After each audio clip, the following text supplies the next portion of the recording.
Yo voy a dar una respuesta que va a llamar la atención, aparentemente por los hijos, pero en realidad es sumamente compleja. Es simple denunciarla, sumamente compleja de cumplir. Y la primera es, y se van a sentir mal todos, pero la primera. Más aún, es un poco más estricta la regla, es llegar antes del tiempo. Esa es la obligación que uno tiene con la gente que está en el primer mundo, y esa es la primera señal que uno da de si da o no seguridad jurídica. La primera es da o no seguridad personal. Nos encontramos a las 8. Llega a las 8:05, ese país no tiene cultura de seguridad jurídica. Llegamos a las 8 en punto. Tengo infinidad de anécdotas. Tampoco. Hay que llegar antes de las 8 para acomodarse, sacarse el saco, lo que sea, y estar listo a las 8 en punto para empezar a hablar o bajar a la lapicera. De bajar a la lapicera, me acuerdo que me lo contó Jorge Tristán Bosch, él tenía 2 clientes nada más, la banca suiza y la petrolera, y con eso iba tirando. Pero bueno, tenía una reunión en Zurich, avisada con 3 meses de anticipación, sobre un tema complicadísimo, todavía abogado. La reunión era a las 8. Él iba preparadísimo, afiladísimo, contado por él, como chistoso, que se lo es cierto exactamente lo mismo. Pero la gente dice que yo abrí la puerta, me acerqué, vine a las 8 en punto. Y ahí me di cuenta que a las 8 no era entrando, a las 8 era bajando la lapicera, a la batería. Por lo tanto, ya llegó tarde. Otro ejemplo, Bright Kelly, que fue juez de la que se llama la Corte Suprema de Nueva York, y él aclara, y esto también es parte del mundo desarrollado, que se llama Corte Suprema, pero en verdad como una Cámara de Apelación. Es un tribunal raro, dice, muy antiguo. Se llama Corte Suprema, pero no lo es. En realidad, sí lo es y no lo es una cosa ambigua. Pero él es el primero en aclarar. Yo le digo, soy juez de la Corte Suprema de Nueva York, no se lo toma muy en serio. Un tipo absolutamente serio. Me dijo que tenía una entrevista en Londres con el Roll of the Masters, Master of the Roll, perdón, que es un cargo muy importante, no sé qué es, el Procurador General, que es el Poder Judicial, a las 10 de la mañana. Llega delante del secretario y le dice, buenas tardes, buen día, pero tengo audiencia con el Roll of Master of the Rolls a las 10 de la mañana. Dice que el otro ostentosamente hace así, mira su reloj, y dice, usted tenía una entrevista y no lo recibió, ni siquiera lo anunció. ¿Por qué? Porque eran 30 segundos para las 10.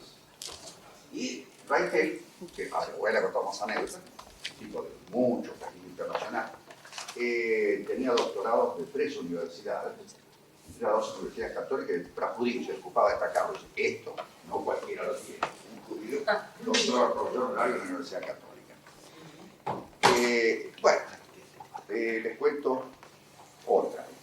Estaba yo en Venezuela, había 2 galesas que estaban nerviosísimos, sacados de sí, fuera de control, de contexto, locos estaban.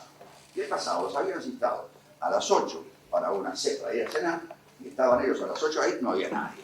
Los tipos estaban locos, desesperados. Bueno, me pongo a darle charlas, qué sé yo. Bueno, ahí esperamos, cenamos la noche siguiente. Y entonces el tipo me dice a las 8 acá delante del ascensor. Y me aclara. Dice, ¿usted sabe qué queremos decir? Él dijo los ingleses, pero en realidad me parece que era galés, que no sé. Y eso hay que aprenderlo de cada uno, el cómo es cada uno. ¿Usted sabe qué queremos decir los ingleses cuando decimos las 8? No, le digo. Queremos decir las 8 menos 2 minutos y medio.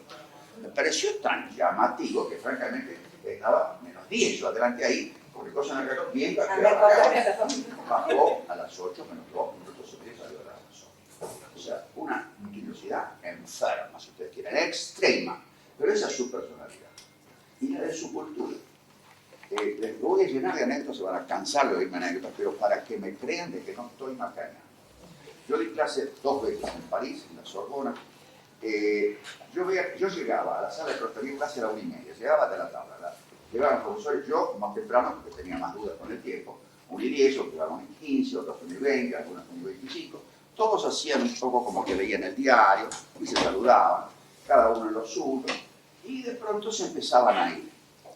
Y yo, después de haberlo visto varias veces, veo que cada uno se va hacia sus clases calculando el tiempo para llegar a la puerta del aula. De modo tal de llegar a la puerta del aula con el segundero exacto. ¿Por qué?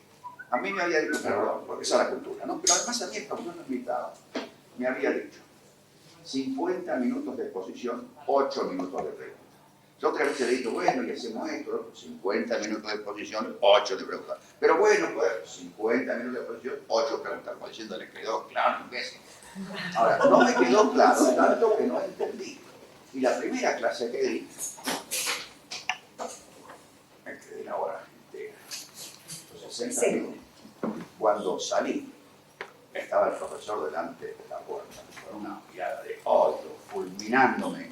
¿Por qué? Porque estaba impidiendo la normal entrada y salida de personas.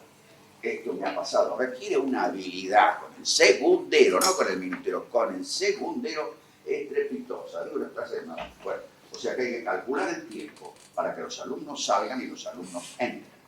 Y hay que calcularlo bien, porque el otro se enfurece si no. Di una vez una charla totalmente libre de preguntas y respuestas como esta en una universidad de Estados Unidos. Había un argentino ahí local, trabajando local, y me dice, acá es muy importante la hora que termina. Digo, sí, ya sé, hay que terminar, sí, exacto. Dice, yo digo, mire, hágame acordar el momento que te digo. Y efectivamente, un minuto antes, ¿no? Me dice el doctor, no. Digo, sale todo, tipo sale, están los otros y empieza el otro con el segundero clavado. Y por supuesto, todos los que seguimos esas reglas, porque no las sabemos, porque no las podemos cumplir, quedamos mal. ¿Cuán mal? Y dependerá de la cortesía que tenga, o del aprieto en que los hayamos puesto, nos pondrán mala cara, pésima cara, o nos sonreirán como si fuéramos una preciosura. Pero lo cierto es que la cultura de ellos no es así. Voy a seguir con Braithel. Yo entré en el año 85 al Tribunal Administrativo del Banco Interamericano de Desarrollo. Ahí había, en el momento que yo entré, un juez por Estados Unidos, Braithel. Ahora, para un norteamericano que fue de la Corte Suprema de Nueva York, estar por Estados Unidos, para él es una responsabilidad grande, se lo toma en serio. Yo estoy por la Argentina. Nada. Ahora bien, este hombre, yo me doy cuenta, muchos años después, ella había muerto cuando yo me doy cuenta de lo que exactamente le pasó dentro de su cabeza. Él calculó que, primero, sabía, cosa que yo no sabía, que el juez de Estados Unidos, por tradición, no puede ser presidente del tribunal. Porque es el país más importante. Tampoco puede ser director general de la organización. El cargo máximo que puede tener los Estados Unidos, y lo tiene, es director de asuntos jurídicos. Un cargo, francamente, del mundo de montón. Y tiene un juez siempre, de buen nivel, de excelente nivel, pero no va a ser presidente del tribunal. Entonces, él ya había sacado la cuenta, yo me di cuenta, repito, años después de haber dejado de estar en el tribunal. Él había sacado la cuenta de que todos los que había allí, el único norteamericano era él, todos los demás éramos latinoamericanos, algunos europeos. El que era más candidato a ser presidente dentro de 3 o 4 años, porque las votaciones y todas estas cosas, era yo. Digo por qué. Porque a partir de ahí me tomó de hijo. En el mejor sentido de la palabra. Él tenía 2 hijas mujeres, no tenía ningún hijo varón, decidió tomarme de hijo. Y yo me dejé adoptar de hijo. Ahora, ¿qué significó esto? Para mí una relación excelente, pero él me quería enseñar el cargo que tenía que desempeñar para que no hiciera papelones y para que no hiciera quedar mal al tribunal. Y mientras estuve de presidente, lo tuve al lado dándome consejo todo el tiempo. Esto es así, haga esto, haga lo otro. Digo de macanitas de protocolo, pero son las macanitas que dan la imagen, ¿no? Y uno de esas, le sale bien, pasó. Le sale mal, perdió. Y no es que le sale bien, ganó. No, le sale bien, pasó simplemente. Para darles una pequeña anécdota de la importancia que le daba a todas estas cosas. Por protocolo y por rotación protocolar, le tocaba una vez cada tanto al presidente del Tribunal Administrativo del BID ser el titular, el host, el anfitrión de un cóctel que duraba 1 hora entre jueces federales, magistrados, funcionarios, una cosa totalmente protocolar, en la cual hay que circular, yo no lo sé hacer, ahora no puedo, tengo la excusa por lo menos, hay que circular, hay que saber entrar y salir de un grupo, decir algo interesante o no, y salir, entrar y salir, y a la hora irse. Me acuerdo que me tuvo que decir uno, doctor, vámonos, porque si no, no se puede ir los demás. Hasta ese protocolo no se puede, ni los demás usted no se va primero, así que váyase ya. Bueno, la verdad a mí me cuesta ir. Bueno, Raitel entonces me empieza a decir, bueno, desayunamos mañana a las 8 después de leer el diario. O sea, un tono paternal, pero bien, pero paternalmente claro. Con el diario leído, desayunamos a las 8. Muy bien, leo el diario, el New York Times, fuera Washington Times, Washington Post, conversamos de las noticias del día. O sea, una persona culta sabe las noticias del día, ya las leyó. ¿Cuándo? Antes de salir de su habitación. Bueno, charlábamos, qué sé yo, desayunábamos. Me decía, bueno, ahora nos vamos a lavar los dientes. Era una cosa muy divertida, pero sí, bueno, nos vamos a lavar los dientes y nos encontramos acá a las 9:05, supongamos. Pero siempre esta énfasis, repito, en el segundero.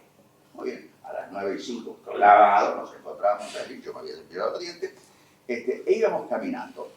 El tribunal estaba en las oficinas del banco a 6 cuadras de distancia. Yo podía caminar, él también. Así que íbamos caminando despacito. Y yo decía, mire este edificio, bla, bla, bla, y me daba una lección de historia, de geografía, de lo que fuere. Mire, y acá este, y ese árbol, y esto, y lo otro. O sea, me iba empapando de la historia de Estados Unidos, por lo menos la visible, donde estábamos trabajando. Llegamos a la puerta de la entrada del banco, 9:25. Repito, no era casualidad, esto se repitió infinidad de veces exactamente igual, para que a mí me entrara, ¿no? 9:25 entrando. Con lo cual, bueno, documentos, seguridad, qué sé yo, le dan a uno el babero del día. 10:25 estábamos ya adentro. Y ahí caminando hasta los ascensores, llegamos a la puerta del tribunal, que estaba dentro en un edificio, adentro del edificio, a las 10:20. A las 10:20, con toda tranquilidad, la reunión era a las 10, nos sacábamos el sobre todo, lo colgábamos, primero le dábamos la mano a todo el mundo, su señora, su marido, su hija, su mujer, como lo que sea. Todas las preguntas de cortesía del caso, 3 o 4 con los casos locos, pero las cortesías del caso con infinita cantidad de tiempo previo. Cuelga el sac, había un autoservicio de café, nos tomábamos un café, a las 10:05, exactamente, entramos a la sala, no había nadie salvo nosotros, estaba vacía, los demás habían llegado, por supuesto, todos latinoamericanos, o españoles, que es lo mismo. Y a las 10:05 cada uno abriendo sus papeles, acomodándose el caso del día, papel para escribir, el lápiz, la goma de borrar, todo lo que se... Y estábamos ahí listos 5 minutos antes de empezar. 5 minutos enteros antes de empezar.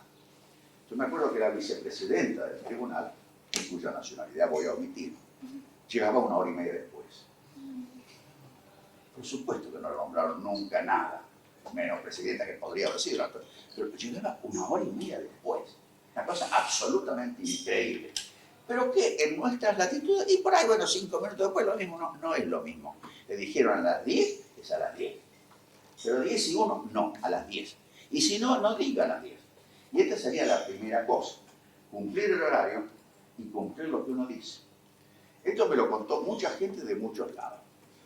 Un amigo mío, Carelo, santafesino, él hizo carrera internacional, llegó a cargos altos, y él me dice, yo solamente hice 2 cosas, cumplir con el horario y cumplir la palabra. Cada vez que dije que iba a hacer algo, lo hice.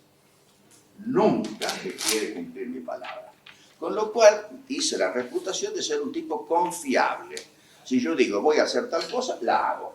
Y esto incluye el reloj. Si yo digo, voy a estar mañana a las 10, mi amigo me pregunta, ¿a qué hora te paso a buscar? Y digo, ¿te parece que si me vais a buscar a las 10:15 llegamos a tiempo? Me dice, sí. Bueno, llegamos justito, pero llegamos. 10:02. Yo tengo la cuenta. Ahora, ¿llegamos bien? No. Llegamos tarde. Y acá había una persona en ese momento, que era Luz, lo que menos pensaba era que empezara. Yo creo que ni siquiera tuvo que ver si estaba abierta la puerta, pero estaba bien. Bueno, y luego, cuando todavía no estamos en lo que estamos ahora, les planteé los 4 o 5, éramos 5 en ese momento, ¿qué les parece si empezamos? Porque es justamente mi primera respuesta a la pregunta, ¿qué podemos hacer nosotros desde nuestro ámbito para contribuir a que el país tenga seguridad política? Y el problema es nuestra cultura, nuestra noción de tiempo es diversa. Hay infinidad de demostraciones y muchas culturas en que el tiempo también es diverso. Hay lugares del mundo en que hay mañana, tarde y noche. Nos encontramos a la mañana. Y bueno, ¿qué sea a la mañana? Y bueno, cuando se nos ocurra, los dos se encontramos. Está bien. Ahora, los países, se clasifican en tres hoy en día, que son desarrollados o ricos, como le gusta decir a Bill Gates, clase media, como dice él también, y pobres. O, si bien, países desarrollados, emergentes y de frontera. Nosotros estamos ahí cayendo otra vez a frontera. La frontera, no se olviden, es el Far West a los tiros. ¿Cómo se arreglan las cosas a los tiros? Hay que matar a alguien, lo matamos. Bien. Problema que tiene en este momento Aníbal Fernández, porque todos le dicen, tenés que dar seguridad jurídica. Y él se preguntará a sí mismo lo mismo que pregunta, ¿y cómo hacemos? Tenemos que cambiar la cultura, porque nuestra cultura no es dar seguridad, ni jurídica, ni siquiera personal. Nos vemos mañana a las 10, y no es así, no nos vemos mañana a las 10, nos vemos mañana después de las 10 o alrededor de las 10, a la hora que decidamos entre todos llegar, en la medida que podamos y no tengamos inconvenientes. Ahora, ¿cómo se arregla eso? Antes del tiempo. Para lo cual hay que empezar con el reloj, si es a las 10, pues a las 9. A ver cómo ando con el reloj, cómo voy llevando, afeitarme, bañarme, peinarme, cambiarme, vestirme, anotar, contar cosas, esperar la pregunta, anotar algo, y hasta que tengo que bajar, porque viene a buscar él y me trae para acá. Es decir, yo vengo con la preparación de una hora por lo menos, antes del momento que salgo. Al momento que salgo para ir al lugar, todavía, según él, tendría que poder ir caminando 6 cuadras y comentando, esto, lo otro, esto, por la mano allá, mirá esta capilla acá, esta cosa de 1800, qué sé yo. Entonces, esto es lo más difícil. Y sobre todo cumplir la palabra. Y ahí es donde nosotros como país morimos. Porque fíjense, en el caso de Macri, termina siendo todo lo contrario por razones de emergencia. Yo la emergencia la atiendo, pero el problema es, la va a entender el de afuera. Yo creo que lo mencioné ayer. El de afuera se toma las cosas de otra manera. Yo diría, se lo toma más a la tremenda, nosotros somos más felices, más contentos. Yo tengo un hijo antropólogo y yo siempre digo, las tribus nuestras son así, son felices. Total, a lo mismo. Viven contentos, bailan, se divierten, toman y ya está. Y están pobres, sí, estamos pobres, estamos contentos. Nosotros andamos por ahí más o menos, estamos contentos. Allá no están tan contentos, pero hacen las cosas como estiman ellos que deben ser. Y sobre todo cumplir la palabra empeñada. Entonces, ¿qué pasó? Cuando Macri empieza a cambiar, y dice, bueno, ahora el petróleo va a tener el precio más bajo. El precio máximo no es de mercado, sino el que yo fijo. Yo digo cuánto vale el petróleo. Y bueno, ¿qué hacen las petroleras? Y no están invertidos, obviamente, automáticamente. No esperan 100 años luz, esperan un cuarto de segundo, más o menos. Sale el precio máximo, cortan todas las inversiones, punto. Yo lo dije ayer, lo repito, nadie trae la plata que va a usar en los próximos años, la va trayendo por gota. En el momento que la señal cambia, el goteo se cierra. ¿Y qué pasa entonces? Ya están todos, son mucho más vivos que nosotros, por lo menos los capitalistas, y entonces no le pagan a los proveedores. ¿Por qué? Y porque no les va a entrar plata. El proveedor no les pagan, ¿qué hacen? Se lleva las maquinarias. Pero ¿cómo no? ¿No eran de propiedad de la compañía? No, ¿usted cree que la compañía va a comprar la maquinaria y dejaba dispuesto a que le cambien el precio? No, las alquilan. Y cuando luego dicen, me las quiero llevar, llévatela, yo no quiero responsabilidad, no te pagué y acepto y te dura con vos, pero llévatela. Se paró todo. Vaca Muerta, la única que sigue invirtiendo es el IPF. ¿Por qué? Porque es plata de todos nosotros. Pero las compañías que tienen que rendir a los accionistas dejan automáticamente de invertir. Y ahora está Fernández con Slim. Estuve leyendo esta mañana un poco en internet. Y el me dice, habría que dar seguridad jurídica. Ahora, esto es todo un discurso que hay que darle, un lavado de cerebro que lleva años. O sea, a Macri o a Fernández, o a los dos juntos, puede tener a los dos juntos. Quiero seguridad jurídica. ¿Y qué quiere este tipo decir? Primero, no viniste en hora, no viniste antes de la hora. Segundo, me dijiste tal cosa y no me cumpliste. Entonces, tercero, ¿querés que lleve plata yo? Bueno, ¿qué garantía me das de que vas a cumplir? La primera sería, estate a la hora, y si me decís algo, hacelo. Si me decís voy a estudiarlo, estudiarlo. Si me decís voy a conversarlo, conversarlo. No me digas voy a hacer tal cosa si no la vas a hacer o no sabes si la podés hacer. Y en un panorama político como el nuestro, y nadie sabe si va a poder hacer lo que diga. Dependerá después de los arreglos internos, finalmente los arreglos parlamentarios. ¿Qué sé yo qué va a pasar? No sé. Por ahí sale alguna ley, como dicen de hace tiempo, para blindar Vaca Muerta. Ahora ya leí para blindar todas las inversiones petrolíferas, lo parece un poco distinto, y mineras, lo parece un poco distinto. Y la otra sería blindar el país, que también puede ser. Ahora, ¿qué vamos a hacer? Y yo creo que ni Fernández y Macri juntos pueden decidir nada. Hacen falta muchos más para poder decidir. Y esos más pueden influir en 10 personas, es una cosa totalmente imprevisible. Para este, sí. Agustín, voy a contar una anécdota brevísima, si me da usted permiso. Yo estaba en un estudio jurídico en Nueva York. Los abogados tenemos reunión a las 10 de la mañana. Uno de los empresarios de la compañía llegó a las 10. Entonces el abogado anfitrión le dijo, vea, es una cosa que se ha apropiado el tiempo de todos nosotros. Quiere que le diga una cosa, el tiempo es el único bien que no se puede devolver. No se puede devolver. Consumo oculto. Entonces, un parate que me llamó mucho la atención porque el que llegó no era un empresario pequeño. El abogado se lo dijo así con una claridad como Estuvo generoso. se apropia. Estuvo generoso, porque normalmente las consecuencias son más todavía, solo que no lo dicen. Solo que no lo dicen. Realmente son gravosas las consecuencias. Realmente es muy en serio. Ahora, esto es un problema de cultura. Yo, como digo, tengo un hijo antropólogo, profesor de antropología en Bakú, tiene 50 y pico de años, escribe libros sobre todas las tribus del mundo, perdón, todas las tribus de Argentina. Y la verdad, según él, las tribus están contentísimas, son felicísimas, bailan todo el día, toman chiche, qué sé yo. Nosotros también estamos contentos. Pero nuestra cultura es esa. Entonces, si queremos realmente que haya inversiones, porque ahora estamos ya al borde del default otra vez. ¿Por qué? Bueno, es por lo mismo siempre, porque estamos demasiado de fiesta, nos damos la sensación. ¿Qué le dijo el López Obrador? AMLO, como dicen allá. Austeridad. ¿Qué quiere decir? Estás gastando mi plata, viejo. Estás gastando mi plata. Porque allá no se digo, pero ellos lo piensan así. Es la plata del mundo que estamos usando. Le pedimos 50.000 millones al fondo y ya a los 2 años no podemos pagar. Y bueno, necesitamos otros 50.000 más. ¿Y quién lo tiene para dar? Y nadie. Pues nadie nos va a prestar el peso. Lo único que quedan son las inversiones. El inversor dice, ¿y si me da seguridad jurídica y justicia? ¿Qué es lo que dijo en 1776? Con seguridad jurídica y justicia van a tener riqueza. Sin seguridad jurídica y justicia, dijo Relón, van a ser pobres siempre. Y nosotros, la verdad, todavía no hemos salido del círculo vicioso de la pobreza.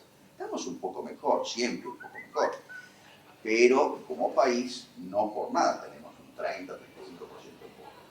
Y eso va oscilando un poco más, un poco menos, pero siempre es así. Más los indigentes, más todo lo demás, que también estamos con problemas. Bueno, sobre esto podemos volver, pero les puedo asegurar que es crucial. Aunque parezcan pavadas, si no pueden cumplir antes de tiempo con la obra, y si no pueden hacer lo que dicen que van a hacer, no crean seguridad jurídica en nadie. Por supuesto, hay distintas formas de prometer. Un camarista amigo mío de la capital dice que lo viene a ver un amigo y le dice, yo solo quiero pedirte una cosa, que decidas a conciencia. Quédate tranquilo. Dicta sentencia. El otro viene a quejarse. Dice, pero fallaste en contra. Bueno, vos me pediste que decidiera a conciencia. Es lo que hice. O sea, esto es una broma cruel. Hoy en día se sabe que a los jueces no hay que ir a hablar. No les gusta. Antes era moneda corriente, hoy no. Yo iba uno a hablar a un juez, le preguntaron una vez a Zaffaroni si venía un amigo a pedirle audiencia, por supuesto, lo tomo, invito un café, cómo no. Después le falló en contra. Ahora, yo tuve un cliente que lo tengo todavía hace más de 30 años, cliente y amigo, abogado. Era la vieja usanza, cree que la entrevista es mucho. Como que lo fue a ver a mi amigo camarista, decidí a conciencia, Le está diciendo, ¿entendés qué quiero decir a conciencia? A conciencia a favor mío. El otro, ningún tonto, le dice, trato tranquilo, le decidí a conciencia. Bueno, habían hablado a todos los jueces de la corte y no habían logrado acceder a Zaffaroni. Él sabía que yo era amigo de Zaffaroni. Y me dice, llámelo, yo le cuento toda la anécdota, nos va a salir en contra. O sea, vamos a perder ya con todos. No, pero qué sé yo, me agarra el teléfono, me marca, el teléfono lo tenía de la privada, lo llamo, me atiende Zaffaroni. Yo le digo por teléfono, mira, quería verte por un asunto profesional. Yo lo conozco hace décadas a Zaffaroni. O sea, ahí le estoy diciendo todo. No voy de amigo, no voy a charlar de huellas perdidos, voy a hablarte de un caso profesional. Profesional más bien de que está en tu mano, ¿no? Me dice, pero ¿cómo no? Veniste mañana a la hora que quieras. ¿Qué te parece a las 11? Me dice, sí, cómo no, perfecto. Me dice, ve, que el otro que estaba a mi lado. Yo digo, va a ver. Efectivamente me atendió muy bien. Yo me llevé un memo y se lo doy a Zaffaroni. Yo sabía, él lo había hecho públicamente eso, ¿eh? Lo recibo, le doy un café, lo atiendo muy bien y le fallo en contra.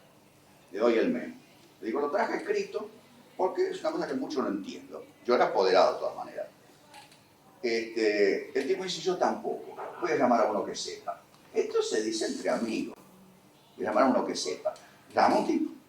Viene un tipo, se sienta ahí, ya acostumbrado a todas estas telones, lo lee el memo y me empieza a hacer varias preguntas que yo contesto. O sea, tuve audiencia con un tipo de la Secretaría de Zaffaroni.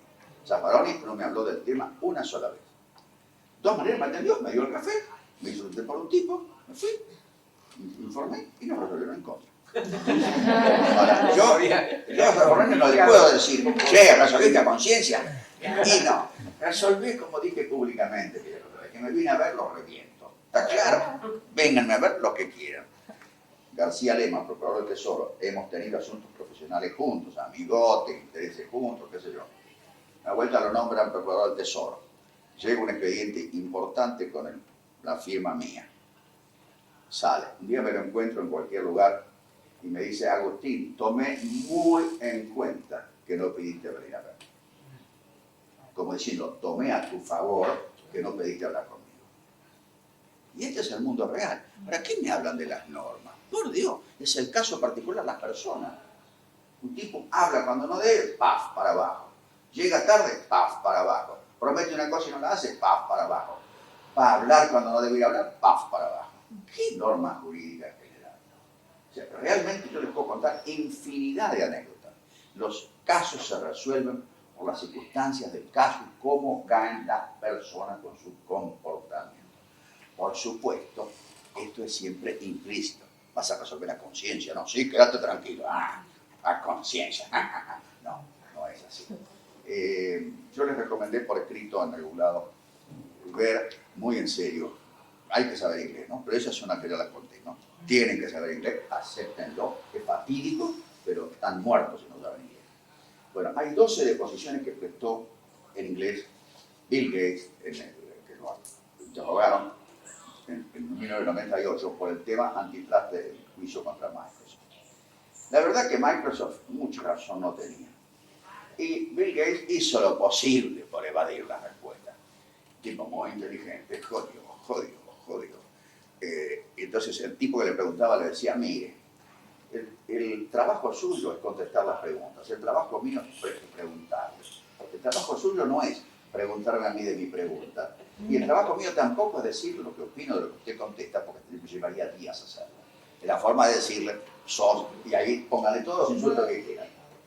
Ahora bien, el juez de primera instancia le causó la misma impresión y falló en contra de Microsoft. Cometió un error capital. Lo confesó públicamente. Le dijo a un diario, si yo no me lo banqué a Bill Gates de esa declaración que hizo, tal. Entonces le anularon la sentencia. Lógico. Eso no se escribe, no se dice, no se cuenta, salvo entre amigos. Ahora, ¿quiénes son los amigos? Los que trabajan con uno. El juez con el secretario, el socio del estudio con el socio del mismo estudio, el maestro con el profesor. En las clases, en la facultad no se enseña. Porque además los alumnos saldrían huyendo todos si no les cuenta esto. Pero ojo, sepamos que una cosa es el derecho y otra cosa es el caso. Son diametralmente distintos. Y lo segundo se aprende en la vida. En lo posible al lado de alguien que tenga más experiencia que uno. Que le va a decir, como lo tuve. Yo, un libro Carrió se lo dedicó a fulano de tal que me enseñó derecho. Si algo me estoy repitiendo, por favor díganme, pues yo me repito siempre. ¿Quién era ese famoso que le enseñó derecho? El socio de estudio, Landaburu y Carrió. Era el socio más viejo del estudio y él le dedicó un libro a Landaburu que me enseñó derecho. Esto significa mucho para un tipo como Carrió. Yo algún día decidí copiarlo.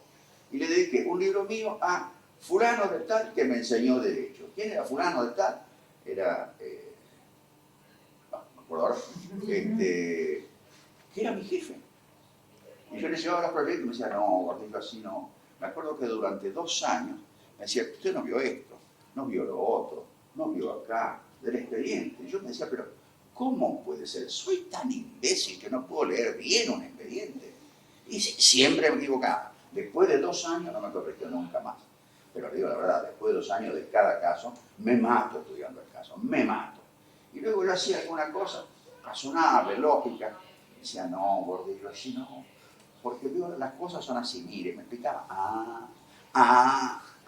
o sea que hágalo de esta otra manera. Y la otra manera, que uno diría la burocrática. Bueno, si quieren se los cuento, no es muy largo, pero había razones para hacerlo de otra manera. Así se aprende la profesión de abogado en caso concreto, sí. Doctor, hablando de la profesión y esto que empezó a contar de su vida, queríamos saber por qué había elegido estudiar abogacía y a su vez por qué eligió luego dedicarse al derecho administrativo. Eso está en el libro a mi padre que lo traje hoy. Tiene que ver un poco mi padre, pero mi padre conversando conmigo. El padre hablaba mucho conmigo. Es importante destacar que él no terminó la escuela primaria, por lo tanto tampoco hizo la secundaria, menos la universidad. Pero su objetivo era que los hijos llegáramos a la universidad. Primera cuestión.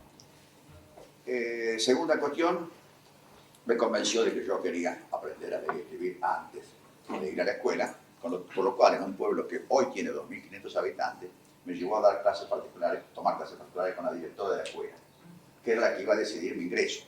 Con lo cual aprendí, no los palotes, sino ya, que si no me acuerdo que aprendí, ¿no?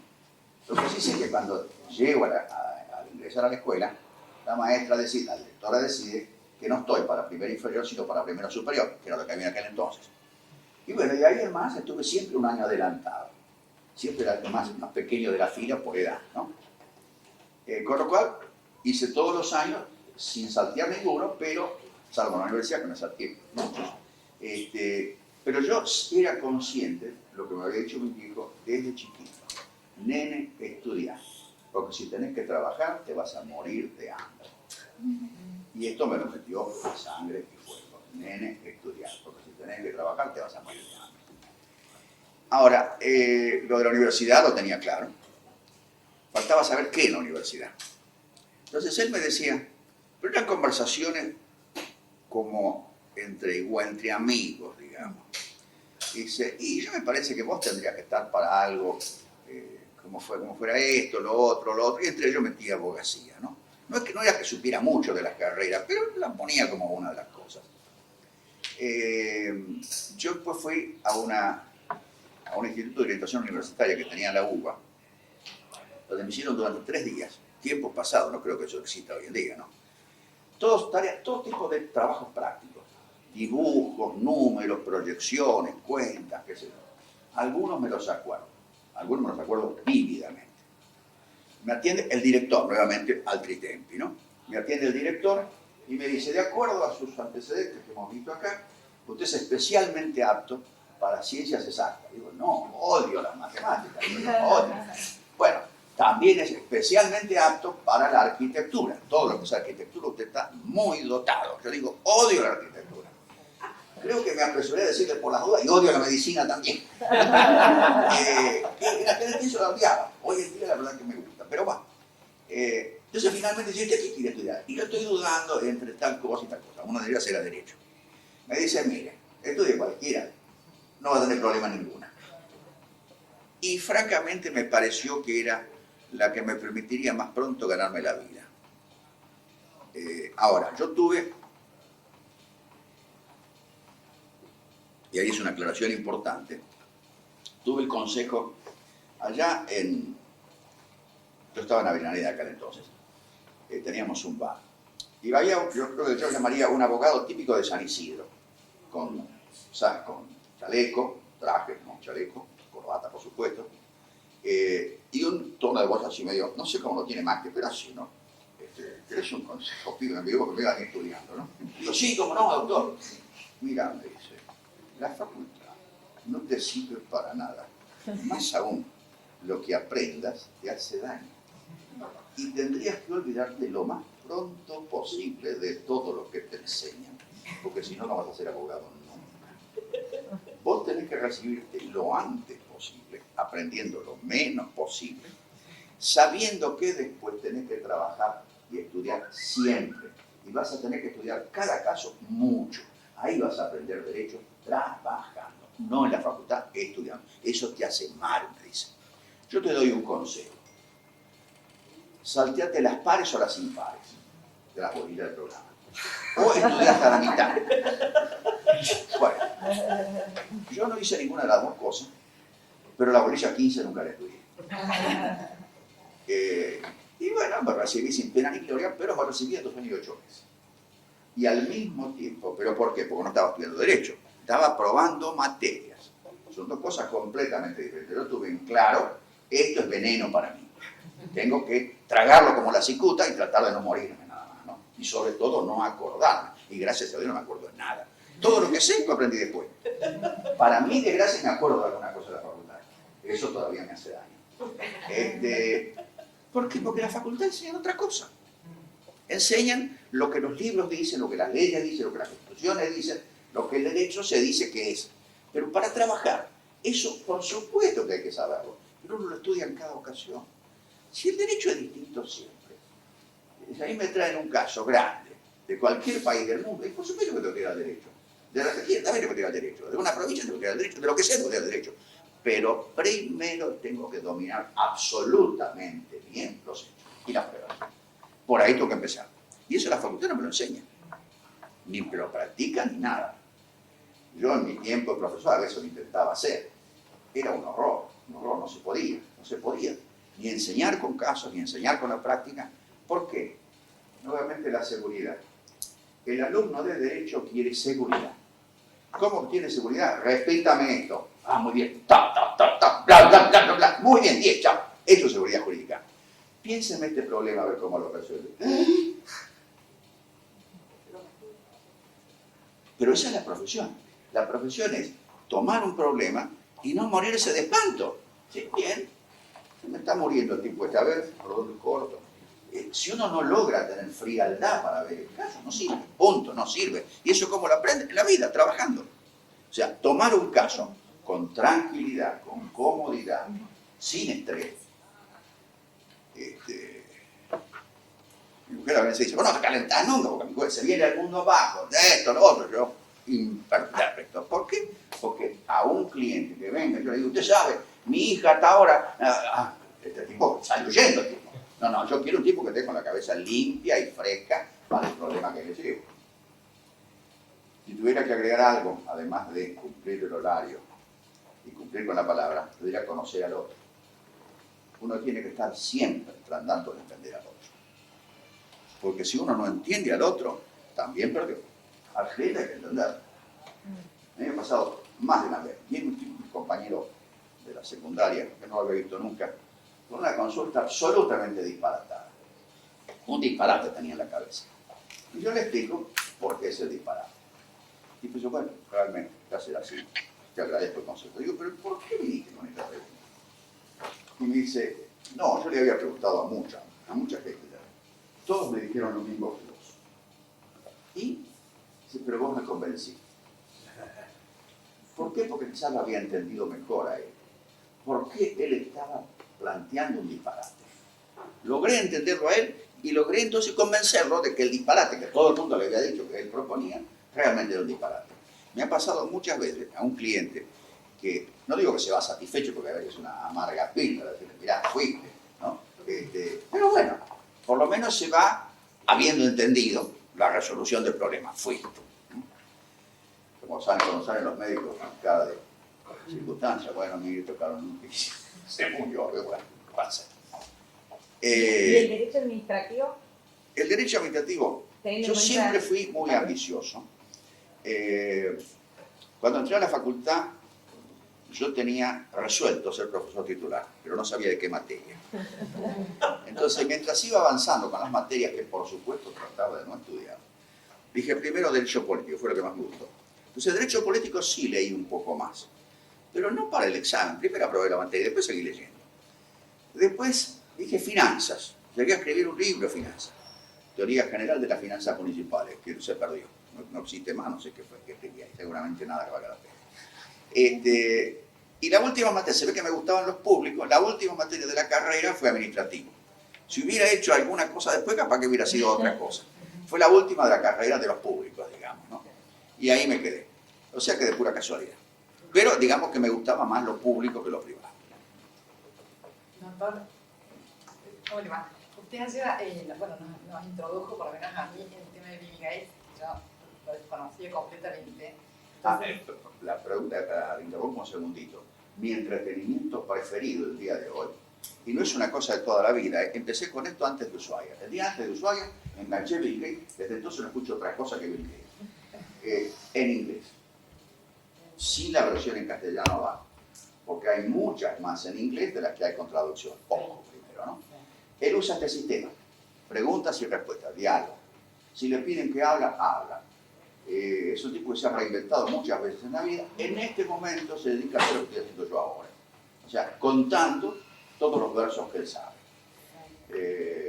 Ahora, es fascinante, porque uno aprende de todo, y como es un idioma que uno no maneja tanto, lo tiene que escuchar más de una vez. Entonces yo voy escuchando repetidos pedacitos, paso de uno al otro, lo escucho 5 minutos en uno, 5 minutos en otro, 5 minutos en otro, pero la verdad me entretengo enormemente y aprendí una enorme cantidad de cosas.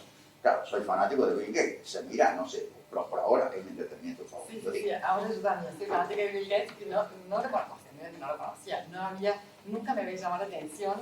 Entonces ayer llego a mi casa, voy con mis hijos, que tengo hijos que llevan a la facultad, de ingeniería industrial. Una cosa sobre, eso es bueno, ¿eh? Bueno, entonces lo senté a todo, incluido mi marido, y le digo, todo el mundo escucha a Bill Gates. Entonces traté de buscar las 12 posiciones, no las encontré, pero sí encontré las 11 claves que él dio en Yale, en inglés. Están en YouTube, todas están en YouTube. En YouTube tiene el buscador que lleva la lupita, Sí. Y ahí lo que le pone, le busca. Bueno, pero dio 11 consejos que dirigidos a los padres y a los hijos, a los estudiantes, pero a los padres, que lo aconsejo a todo el mundo porque realmente impresionante, porque habla como un padre rico, pero habla como un padre hacia los hijos, en el sentido de que respeten a los padres, respeten la autoridad, que no se crean que ellos saben todo, todos los chicos adolescentes, los míos son adolescentes, que estudien mucho, que aprendan, que lean, que no estén pendientes de los aparatos, sino que lean, y que sean humildes en el sentido de escuchar los consejos de los padres, que eso es lo que nos cuesta a nosotros como padres, que todo lo que nosotros le decimos a ellos no les parece. Sí, Entonces, otro segundo más. Ahí, digamos, los padres tenemos un problema muy difícil de resolver para nosotros los padres. Primero, el niño que se ha vuelto adulto, uno lo sigue viendo medio niño.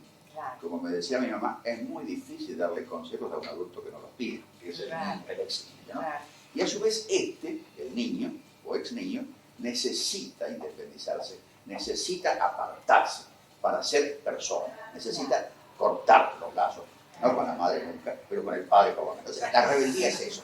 Ahora, por otra parte, nadie le va a dar mejor consejo que los padres, porque son los que más piensan en él, más lo conocen y lo mejor le desean para él. Pero bueno, ahí hay un choque en el cual el hijo termina haciendo siempre lo contrario de lo que le dicen los padres, ¿no? Sí, claro, pero se ve que a él le pasó esto, porque yo no sabía ni siquiera que tenía 2 hijos, que tiene su mujer, que tiene una familia constituida. 3 hijos tiene, 3 hijos. un varón y 2 nenas. Bueno, que tiene familia Una de las constituida. nenas lo acompaña a comprar la ropa. Dice, porque vos no tenés gusto, papá. Se dan cuenta que lujo, ¿no? Y con la nena de 16 años comprar ropa. Y bueno, y un consejo que a mí me sirvió como madre y a mi marido como padre es que de nada sirve sobreproteger a los hijos. Que la sobreprotección es como el peor veneno para la crianza de los hijos, que yo creo que es un mal de nuestra generación como padres, no la de mis padres, sino la nuestra con nuestros hijos, que tenemos una relación mucho más cercana con ellos que la que nosotros teníamos con nuestros padres, o nuestros padres con sus padres. Entonces surge esa especie de sobreprotección y bueno, el primer consejo para los padres era no se protejan los hijos enseña inglés a vivir con los errores, a caerse para poder levantarse.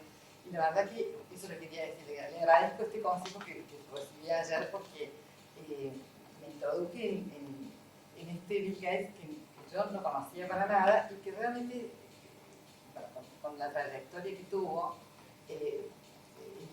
resulta muy interesante, así que lo voy a tomar como consejo. Hay una frase que yo la pienso, la he dicho un par de veces, suena absolutamente exagerada. Digamos, hay grandes genios en la historia, digamos, Einstein dejémoslo aparte porque ya es otro caso, ¿no? Pero qué sé yo, Da Vinci, Michelangelo, digo, a ese estilo de gente pertenece Bill Gates. Claro. Es un tipo de múltiples genialidades. Sí. Entonces, él, en primer lugar, de chiquitito, estaba encerrado en la habitación leyendo. Se peleaba con la madre siempre por eso, no quería ni estar en la mesa porque tenía que estar leyendo en la habitación. Hay que estar leyendo desde chiquitito como loco todo el tiempo. Por supuesto, sumamente rebelde. A los 11, 12 años, los padres le dicen, mira, tenés que ir a una escuela privada más exigente. Porque ¿qué estaba haciendo él en la escuela pública? Se compraba todos los libros a fin de año, a comienzo de año, los leía en una semana y todo el resto del año bailaba. Tenía la suficiente capacidad para estudiarse todos los libros del año entero en una semana. Hoy en día lee 2 o 3 libros científicos por semana. Además de la vida normal, digamos, ¿no? A los 11, 12, 13 años se empieza a dedicar a la programación. Es una época que la define como de fanatismo.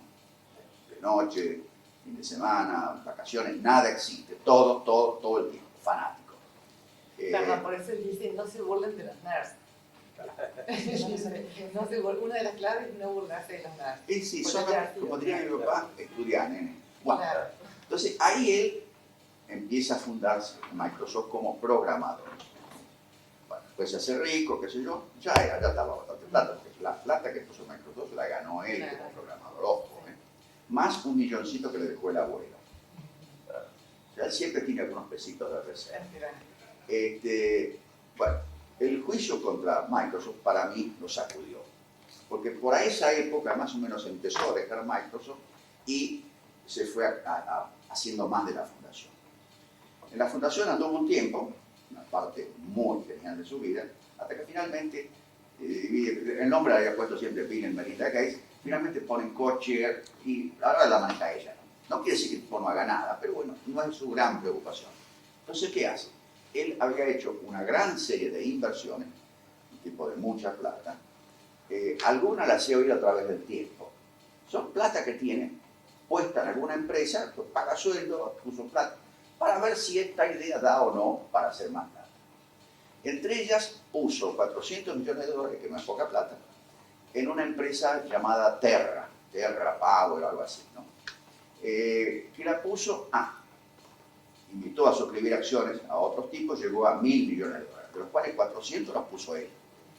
Y los otros 600, y después iba a pedir 1.500 más, gente que quisiera poner una inversión de riesgo con un tipo que espera ganar plata, pero que no espere que esto sea pronto, ni están seguros de que van a ganar plata. Es una inversión de riesgo. Pero él puso la plata primero. Yo, la verdad, me tiraría detrás también si tuviera algo que poner, ¿no? $1, no puedo poner $1. Y finalmente han llegado varios con ese proyecto, que es una central atómica que produzca energía más barata que la actual y sin ninguno de los riesgos, y encima consumiendo los desechos nucleares que existen. O sea, una joya. Por supuesto, es una sociedad anónima. La plata que la tiene allí paga impuestos.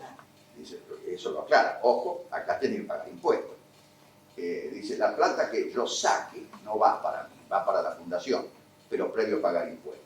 O sea, él plata para sí no va a sacar, sí para la fundación. Y eso estuvo varios años yendo a China, cuando logró finalmente un acuerdo con toda la aristocracia china, todo el poder comunista chino, que se llaman comunistas, pero la verdad, digamos, es una autocracia. Tanto que Xi Jinping lo fue a visitar a su oficina en California. Para que el presidente de China vaya a visitar a un capitalista, tiene que tomarse muy en serio eso. los chinos son cuidadosos en la forma. Bueno, lo que no previeron es que Trump iba a desatar la locura y entonces desarmar. ¿Cierto? Volvió para atrás y ahora que se está dedicando a difundir los temas que nos interesan a todos y a la humanidad. Ahora de pronto se ha vuelto un sabio, un Sócrates, qué sé yo. Y se la pasa explicando, pero claro, con la autoridad enorme que le da, que sabe un montón de todo. Los libros que lee, estos 50 libros que lee por año, no los lee al azar. Le pregunta primero a los científicos qué libros le recomiendan leer. Y dice, mira, leete este, y después se recomienda, y esto recomiendo. Digan que uno está tan fuera del mundo que ni siquiera puede pedir a Amazon y saber que le llega, ¿no? Ni tampoco podría leer 3 libros de eso pues. Estoy un poco cambiando el tema, pero quisiera saber cuál es su posición respecto de la función judicial, habiendo recorrido, habiendo litigado, habiendo sido general abogado defensor y de parte. Hay como una cierta revolución en lo que se espera de los jueces y ciertas posturas a veces encontradas de jueces activistas.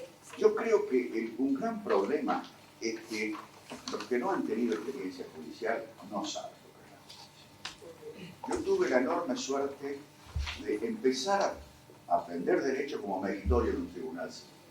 Ahí empecé desde adentro. Me acuerdo que el secretario del juzgado, tenía 17 años, pero el secretario del juzgado decía, si le piden a Gordillo que estudie jurisprudencia, eso hace cosas juzgadas. Porque yo la buscaba bien y le informaba bien. A lo largo de la vida he tenido gente trabajando para mí que no buscaba bien, porque no leía un artículo. Le dice, el artículo dice tal cosa, yo confío. Grave error. El artículo no decía tal cosa, decía tal otra cosa, ¿no? O sea, trabajar bien, esa es otra, ¿no? Y trabajar bien es una medida individual. Entonces, los que no, yo tuve distintos contactos con la justicia a través de los años. Quizá donde más aprendí fue en los tribunales internacionales. Tuve suerte, sabía inglés en primer lugar, ojo, ninguna de estas cosas se lo hubiera perdido perfecto el nivel de inglés. Y alguna que otra cosita más, porque a veces falta más. Pero no por jurista, por saber inglés y la costumbre del mundo desarrollado. A la 10 es a la 10, menos algo. Entonces, yo puedo decir que sé lo que es la función judicial, sé cómo se trabaja.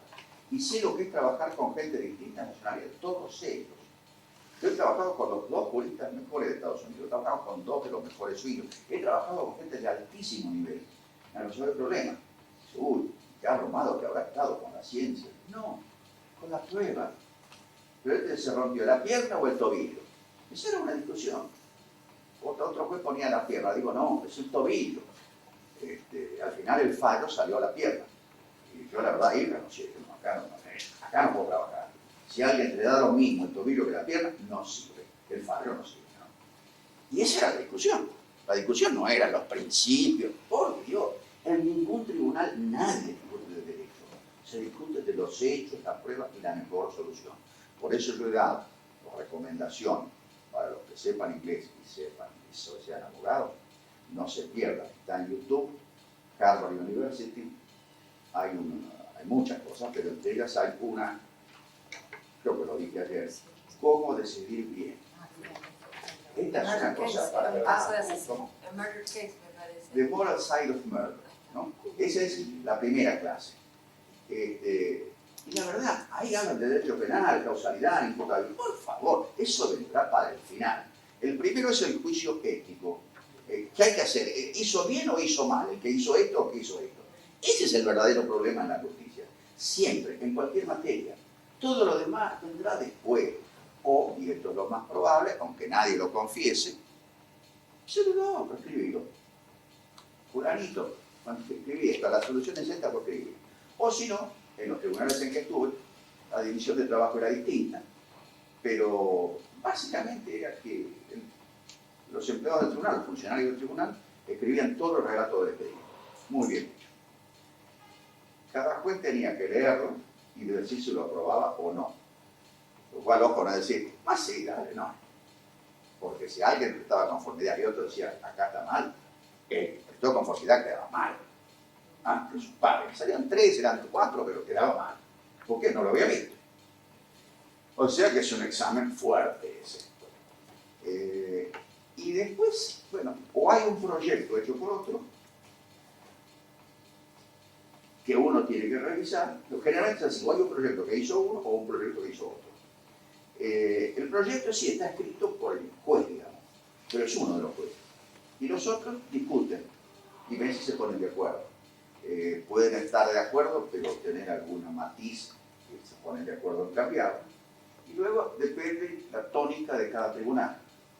En el de la OIT, por ejemplo, que fue uno de los últimos, el presidente del tribunal presidía la sesión, el presidente o el vicepresidente, y no intervenía hasta que se pusieran de acuerdo. Un tema duro, ¿eh? He tenido peleas interminables entre dos jueces y el presidente. Extraño cómo les cuesta ponerse de acuerdo, ¿no? Pero el tipo no decía qué opinión tenía él. Nunca lo decía. Este fue un consejo que me dio Braite. Me dijo, yo me imaginaba, qué difícil que va a ser el presidente, es facilísimo. Dice, pero dice, claro, a usted no le va a ser fácil. Dice, porque hay que saber callarse la boca. Así como soy ahora lo oficial. Dice, mire, usted tiene como presidente del tribunal dejar que la gente hable. Primero, son poquitos, ya no necesito, hable fulano, hable mengano, ya va a hablar cada uno cuando quiera. Cuando usted ve que hay más o menos consenso, entonces usted dice, y va a ser lo primero que diga, y lo último, me parece que hay acuerdo en tal sentido. Y toda la gente va a decir, qué sabio que es el presidente. Y ahí se terminó, me parece que hay acuerdo en tal sentido. Y hasta ese momento no dice lo que piensa. Punto. Porque lo que importa es el consenso de los otros, ¿no? Y les puedo asegurar que suele ser muy terrible eso, ¿eh? No llegar al consenso, he tenido peleas muy fuertes. Cuando dos personalidades fuertes, yo no hay absolutamente, no se ponen de acuerdo en algo. Pueden ser terribles. Bueno, pero me he perdido un poco en la pregunta. Del activismo judicial, no, que a no. veces Hay hay como una ambivalencia en la sociedad, que los jueces pero, hagan algo y otros no, que los jueces digamos, hay algunos jueces, yo diría, demasiado pagados de sí mismos, que les gusta lucirse. ¿Y cómo se lucen? Haciendo cosas raras o distintas. Lamentablemente no puedo dar nombre, pero uno por los diarios se entera rápido. Sí, hay todos pensamos. Cuando un juez no sale en los diarios, quiere decir que está resolviendo bien. Yo tengo un amigo juez que tenía un asunto que era para salir en los diarios seguro, una cosa realmente muy importante. Y él me iba contando, pero claro, como amigo, me contaba como para tener contención, nada más, ¿no? Y amiga, pasa esto, pasa lo otro, y dicen, todos están de acuerdo, pero, todos tenían pero, a mí no me metan, pero yo no tengo nada que ver, pero yo no quiero, yo no, pero sí. Bueno, y finalmente logró construir, no sé cómo, pero logró construir un consenso entre los 4 o 5 partes en pugna que había con distintas posiciones. Él sabía, y yo como amigo de él sabíamos, que cualquier cosa que diría iba a salir en los diarios. No salió nunca. Porque todas las partes tuvieron interés en que ese tema no se discutiera públicamente. Porque habían logrado un acuerdo en una cosa muy difícil, mejor que eso no se manejara más. O sea, fue una cosa magistral lo que hizo, lograr consensos en posiciones muy contrapuestas. No salió nunca en los diarios, lo sabe él y lo sabemos algunos amigos de él que nos habían contado.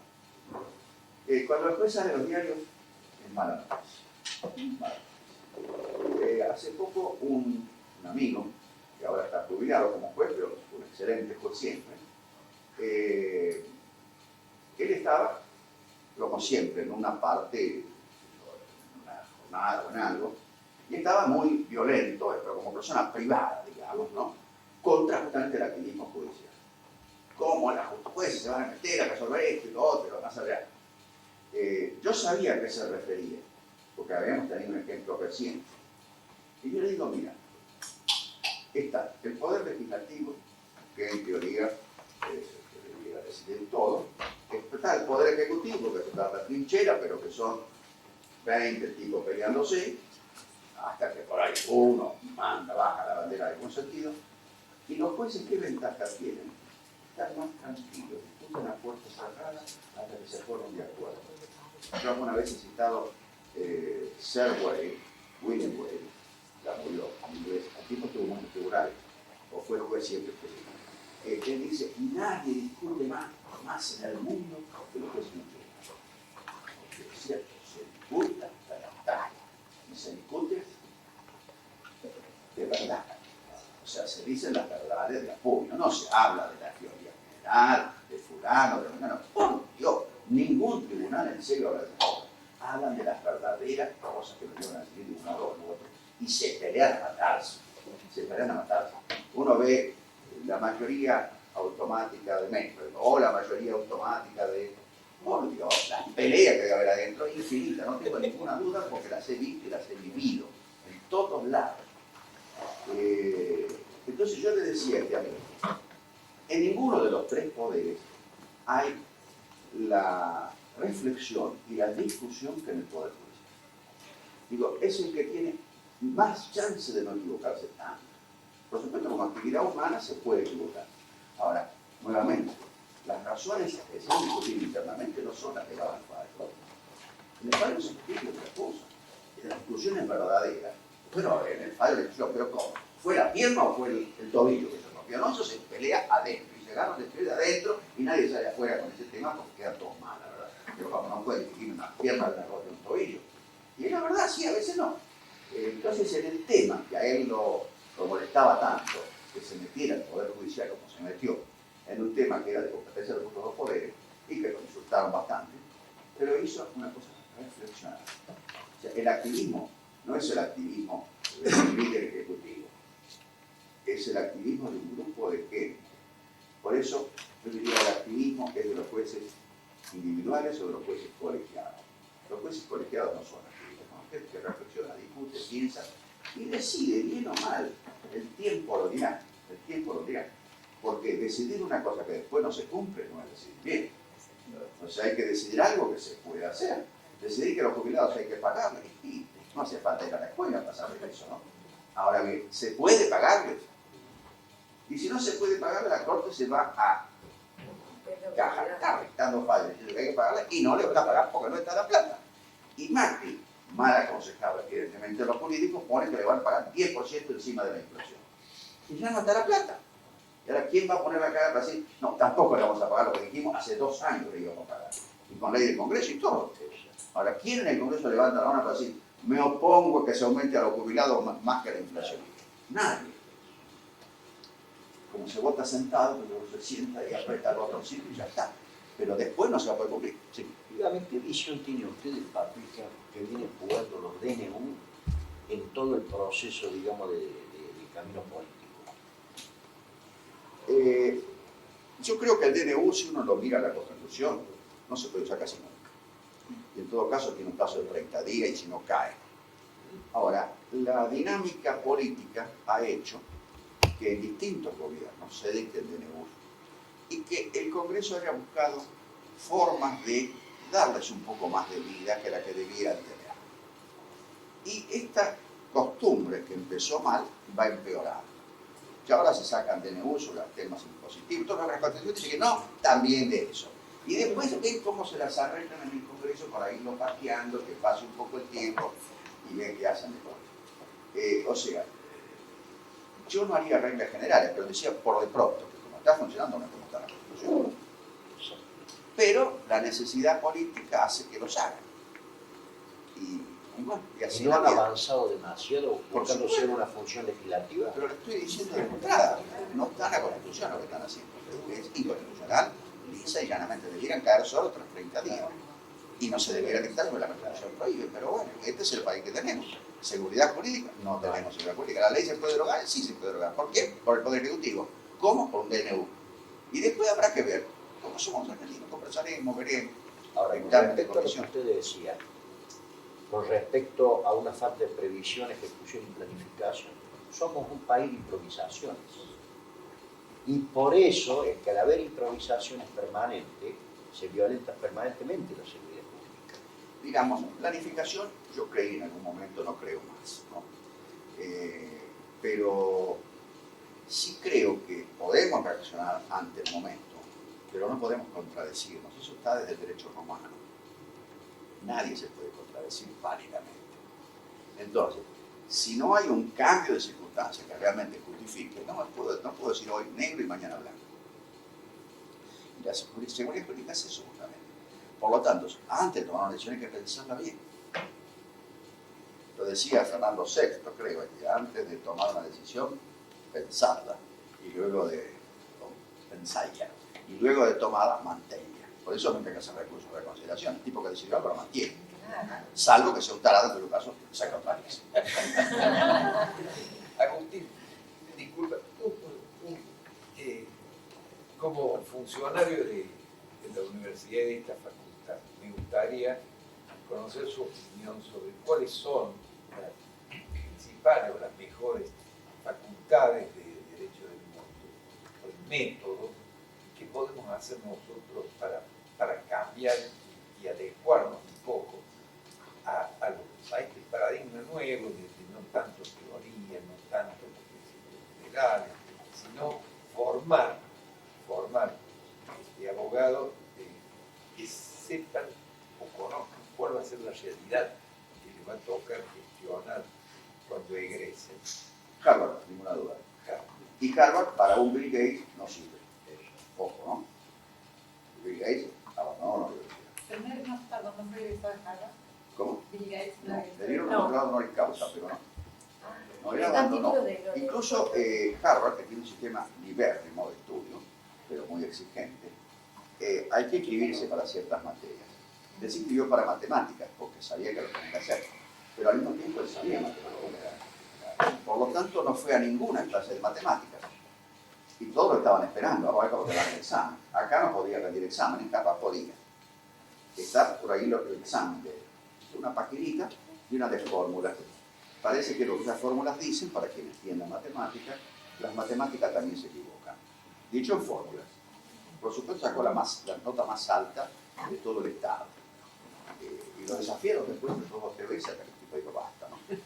O sea, sin ir nunca a clase, sacó la nota más alta. Y entonces dijo, acá estoy perdiendo tiempo. Y en cambio iba a todas las clases que le interesaban y no daba el examen. Entonces, y dijo, ojo que yo sigo haciendo cursos de college por internet. He hecho de todo, de cursos. O sea, que no es que esté en contra de los cursos. Estoy en contra de un sistema que haya que tener el título para algo. El título en sí no es la cosa. Y tanto que cuando va a Harvard, siempre le dicen, dígame, Bill Gates, ¿no pensó usted cómo le hubiera ido si hubiera terminado? Recuerdo que le fue imposible. Y él cuenta, yo convencí a fulano de que dejara también. Es uno de los socios de él que juntó 40 mil millones de dólares, ¿no? En poco tiempo. Y también en algún momento dice, a mí me invitan siempre a hablar en la graduación, no en la inauguración, porque tienen miedo que todos decidan. Ahí va, ¿para qué estudiar? Doctor, Harvard por el método del caso. Si le había contestado, dígame. Sí, sí, perfectamente. Harvard por el método del caso, digamos, a eso se refiere. No es el método del caso, es enseñar a pensar. Yo les digo, vean esto, cómo hacer las cosas bien, o The Moral Side of Murder, porque lo único que va a hacer a uno es pensar. Y eso es el derecho. Entonces, la división que hay del trabajo en Estados Unidos para aprender derecho es aprender a pensar y tener la información. ¿Qué se aprende primero? A pensar. ¿Qué le enseña a Carlos? A pensar. Pero tiene que dar un examen para que lo desarrolle. Para ese examen tiene que estudiar. Entonces se mata durante 3 meses estudiando toda la legislación del Estado. Eso es lo que le toma el examen. Aprueba, es abogado. Pero primero aprendió a pensar. Y si no aprende a pensar, no le sirve ni siquiera estudiar. Ellos es lo que me dieron. No vale la pena estudiar, porque todavía no sabes pensar. Tenés que aprender a pensar primero. Y se aprende a pensar o en la profesión o en un lugar en que le enseñen, como enseñan en Harvard, que con problemas. O sea, le dan el problema y le dicen, frente a esta situación de hecho, ¿cómo usted resolvería? Más o menos, como para tener una idea, no conozco el tema. Digamos que tratan de que se vean, si es una clase, de que se vean más de un punto de vista. Y no dan ellos la respuesta. Me contaba Carrió, creo que era, que dio un examen en Estados Unidos, lo entrega, y le da al profesor y le dice, ¿y cómo se resuelve este caso? El tipo saca la pipa y dice, I don't know, sir. ¿Por qué? Porque no es dar la verdad, es dar la duda. Un abogado se funda en dudas, y un juez también. Habré hecho bien, habré metido la pata, bueno, resolví. Después veré si metí la pata o no. La certeza no existe en el abogado. Bueno. Y no debiera existir en nadie la certeza. Eso está. Ustedes verán muy difundidos, el relativismo filosófico. Pero es que Einstein nadie ha dicho que son estúpidos. El tipo hizo la teoría de la relatividad. No la llamó la ley de la gravedad como no. La teoría, porque quiere una ley, una teoría. si esta teoría fuere probable, entonces la eclipse del año 29 sería así, o no sería así. Se da como, o no se da, que como era. Entonces, bueno, sigue caminando como teoría. Ahora, la teoría vigente desde Einstein es de la relatividad. Y en ciencia es Popper, que lo escribió a partir de la primera conferencia de Einstein. O sea, Einstein fue tan genio que fundó una filosofía, no deliberadamente, sino porque lo tomó como un paso de su teoría. Y Popper, que no era ningún tonto tampoco, funda una filosofía sobre uno de los pasos previos de Einstein, que es el concepto de relatividad y no de verdad. Por eso, en Popper, lo que hay son falsedades. Son las únicas cosas que se demuestran verdaderas, son las falsedades. Este falso quedó demostrado para siempre para toda la historia de la humanidad. Creo que es verdadero no existe. Esto simplemente es probable, es una buena hipótesis. Sí, parece que nos morimos todos. Vos sabés que me temo que sí. Pero vamos a ver, a lo mejor Safo que se lo por ahí. Verdadero hasta que no se pruebe lo contrario. Doctor, Verdadero hasta que no se pruebe lo contrario. Claro, pero digamos que acá se probará lo contrario el día que haya alguien inmortal. Yo digo, primera duda es, bueno, ¿Jesús se murió o sigue vivo? Porque si sigue vivo, ya se probó que eso no es cierto, que nos morimos todos. Uno por lo menos no se murió, o se murió y resucitó. Maduro no lo creería, por ejemplo. doctor, Parece que hablaba de derecho global multilateral. ¿No cree que con todos los movimientos que existen actualmente, del Brexit, de esta guerra comercial, puede empezar a entrar en crisis esta globalización? Digamos, está en movimiento permanente, no es un equilibrio. Yo diría son lazos que se tejen, entretejen y destejen y vuelven a entretejer. O sea, van variando las relaciones en el mundo. Yo por eso recomendé las primeras 100 páginas de Diplomas y les quise que nuevamente, Michael Jordan en castellano, ¿no? Si lo quieren leer, pueden estudiar inglés leyendo Diplomas, y donde no se les va la vida, pero aprenden cómo van cambiando las relaciones entre los poderes. El Sacro Imperio Romano-Germánico desapareció, pero bueno, entender qué pasó es importante. La Unión Soviética desapareció, pero es importante entender qué pasó. Rusia está cambiando, de pronto crece, de pronto se achica. China va cambiando, va cambiando, y va cambiando. Y ya ha dicho bastante claro que quiere ser la primera potencia. Estados Unidos, y bueno, veremos. Y está peleando por ahí, por la Unión Europea, otro tanto, se va a Inglaterra, no se va a Inglaterra. Siempre es cambiante. Yo diría que lo único cierto que hay es que hay países que están totalmente afuera, póngale el Yemen, todos los países que están en guerra civil, todos los países que no tienen nada que funcione. Por ejemplo, hay 3 países en el mundo que tienen todavía poliomielitis: Irak, Afganistán y no me acuerdo qué otro más. Y bueno, esos países más bien que no entran en nada, son países para ser colonias ocupadas y punto, y militarmente. Bill Gates abolió la polio en la India con la fundación de La abolió en el mundo. Yo en la India leí todo, que él diseñó el plan, el programa de vacunación, llevaba el control, y así logró, porque era muy disciplinada la sociedad, la carta. La diferencia de para él, ¿no? Y la abolió. De un Le empresario, habían dicho que era imposible. es que la gente, según él, la gente que tiene plata da plata. Entonces no es esa la historia, hay que saber. Entonces lo sabe quién es, que la supo hacer. Ella sabe cómo gastarla. Entonces él sabe que hay que ir a los niveles microoperativos, hay que ir al vacunador. En uno de los países que estaba haciendo vacunas, creo contra la malaria, pero es lo mismo la polio, él ha hecho vacunas contra todo, está en eso en todo. Ha reducido la mortalidad infantil de 12 millones por año a 5 millones por año, más o menos, ¿no? Y si el objetivo es en 10 años más bajarla a 2 millones y medio, pero también hay que ser frío. Y bueno, ¿cuántos nenes de menos de 5 años se mueren este año? Y este año se están muriendo 5 millones y medio. Yo aspiro a que sea nada más que 2 millones y medio. Uno dice, pero caramba, no aspiraría como Macri a la pobreza cero. No es cero, dice, quién sabe, ojalá, qué sé yo. Pero por ahora no. Por ahora 2 millones y medio de muertos, de niños muertos. Por eso, por momentos, es un poco aterrador. Porque uno ve a un tipo que tendrá su corazón, la mujer que es el encantador, qué sé yo, los hijos ya tienen, pero por momentos está terriblemente frío. Y eso que ha aprendido bastante a ocultarse y disfrazarlo, o por lo menos eludir. Es interesante ver cómo se maneja con las preguntas difíciles, ¿no? No, YouTube tiene esto. YouTube la va guiando según lo que usted busque y le van apareciendo cada vez más datos. Entonces, si usted insiste con Bill Gates, le van a ir apareciendo más cosas, más cosas, más cosas. Y lo que sí, vaya juntándolas, haga un apartadito y vaya juntando todos los Bill Gates. Y va a encontrar pero, 40, ¿no?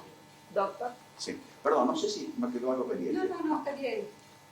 ¿Está bien? Sí, sí. No, teníamos otra pregunta que tiene relación con esto que decía recién de las divergencias, de la falta de certezas, de la metodología, que es sobre algo tan básico como los elementos del acto administrativo.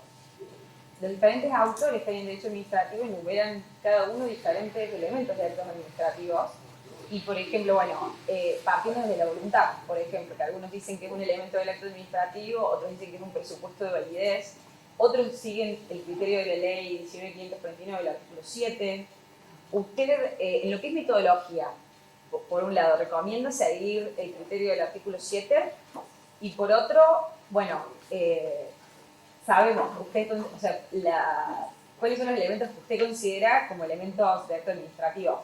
A ver, ¿cómo contestaría yo esta pregunta? Esto es un test clave para todos. A ver, alguno que diga, ¿cómo contestaría yo la pregunta? A ver. Que no hay normas, que no hay recetas. Lo único que existe es el caso. Los otros son preguntas de facultad, es lo que no sirve. ¿Y usted escribió de lo que no sirve? Sí, yo también. ¿Por qué? Bueno, porque de algo hay que trabajar. No, a veces, en realidad la pregunta viene porque a veces uno cuando da clases de derecho administrativo parte de explicar los elementos del acto administrativo. No, pero eso no hay que confesarlo, ¿eh? Eso no Son las es cosas que no se dicen. Nunca hay que decir yo doy clase de derecho administrativo, no, no. Lo que hay que contar es yo trabajo en tal lado y ahí tenemos tales problemas y los resolvemos así. Ahora, si usted trabaja en el Poder Judicial no puede, salvo que sea un amigo. Delante de 20 no puede contarlo. ¿Sabes que estamos por resolver si la justiciamos por una norma? Y me parece que por la cara que tiene lo vamos a justiciar. Y no, eso no lo puede decir. Pero no hable del acto administrativo porque no sirve para nada. Yo a mi mujer la gasto todo el tiempo, porque una vez cometió el error de decirme que estaba harta de irme a decir siempre lo mismo. Y que, ¿por qué no hablas de acto administrativo? Me dijo alguna vez. Y entonces, yo siempre le digo, ¿vos querés que hable? Te digo, no dije eso. No hablo de acto administrativo. Escribo. Porque lo que interesa es el documentito que han dado hoy, que es el resumen mío de la reunión de usuarios, que fue parecida a esta. O sea, todos me hacían preguntas de derecho. Y yo siempre contestaba del caso. No hablemos del derecho porque lo que se aplica es el caso. Y en el caso del derecho viene al final de todo. Si llega. Porque ustedes ven, repito, eso de moral side of murder, el lado moral del asesinato, ustedes dirán, es imposible, ¿cómo va a haber un lado moral del asesinato? Eso es inmoral por definición. Yo digo que incluso hay casos que son casi tan obvios que uno se sentaría a escribir una regla de tan obvio que no se hace. Nene, no se hacen reglas. Me lo dijo Raitel formalmente y lo dice en Estados Unidos desde hace 12 años. La única regla es que no hay ninguna regla. Pero como es el derecho, sí señor, es derecho. Dicho por grandes juristas norteamericanos. Si el cómo no, otra vez no queremos entender, no hay ninguna regla. Después se busca, que buscar los precedentes, decirles que es el cómo no. Pero primero se discute el caso. Y yo digo, la clase esa en Harvard es cómo se decide bien. Y bien no significa ni lo justo, ni lo posible, ni lo necesario. Hay infinidad de cosas. O quién es el malo, o quién es el bueno. En un tribunal administrativo serio. En un momento entra el presidente del tribunal en un grupo, en una sección del tribunal, y pregunta, por supuesto todos amigos, ¿no? ¿Y quién es el malo? Ustedes dirán, ¿pero qué pregunta estúpida? No, pregunta entre amigos. O sea, ¿quién es el malo? ¿A quién hay que premiar o castigar? O sea, en principio, ¿cómo está la mano? ¿Cómo viene? ¿Qué hay que hacer? Esa es la pregunta básica en un caso de derecho. Y después, al final de todo, empiezan a poner cosas que dependen de quién está haciendo el fallo, quién está trabajando de ayudante para que llegue el fallo. Y por supuesto el juez no lo confiesa y el que trabaja con él tampoco, al menos que sea algún amigo. Entonces me acuerdo que una vez, por ejemplo, un tipo, no voy a decir quién, ni de qué tribunal, me dice, acá le mando este fallo, donde logré meter el considerando número tal. Lo había metido él y había salido con la firma de todos los magistrados. Y tipo sabía que se había mandado una privada. Y bueno, cuando llegó el tema, resolvieron lo contrario a otra cosa. ¿Por qué? Porque no lo habían resuelto ellos. Uno que le habían dado a escribir. Y eso es siempre así. Repito, los tribunales que lo he estado, quizá no, pero los fundamentos nunca llevan la aclaración. Esto lo escribió el personal del tribunal. No, no. Todos firmamos como si hubiéramos escrito nosotros. Como decía uno de ellos, es un valor entendido que no lo hemos hecho. Bueno, un valor entendido, pero yo firmo todo. Y la verdad no lo hice ese trabajo. Lo mismo que el voto del preopinante. Si capaz que todo nos parece bien, lo firmamos como si lo hubiéramos hecho. Pero no lo hicimos. Entonces hay distintas formas de delegación, pero repito, cuando se nota en un fallo, cuando lo hacen realmente los jueces o cuando han agregado cosas. Cuando hacen los jueces son 2 o 3 fallos.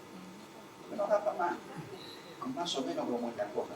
Yo hay 2 fallos que leo de la corte maldita de Menem, que los cito por ahí en estos documentos que nos repartimos. Uno, Arce, cortito, 3-4 páginas, y otro sobre delitos de lesa humanidad, PREC, exacto. Cortísimo, cortísimo. Ahí no hay citas de nada, no afirmaciones. Mira que yo largo acá. Si me piden, y bueno, tendré que pedirle a alguien, tengo que firmar en la computadora y le tiro cosas inservibles. Lo único que vale es la razón en que puse. Y eso es lo que va como decisión. Y el tema es que la sociedad pide eso para consumirlo. Y entonces empiezan las editoriales. ¿Qué fallos publican más? ¿Qué es lo que piden más cosas? Ahora resulta que mucho negocio no es, pero lo usan. Y bueno, entonces lo ponen. Fallos más largos, lo prefieren. A mí me han dado cientos de veces la propia editorial. Hay un suplemento que yo dirijo. Nuevamente, ¿lo hago yo el suplemento? A ver, levanten la mano la que piensen que lo hago yo. Ninguna mano levantado, obviamente.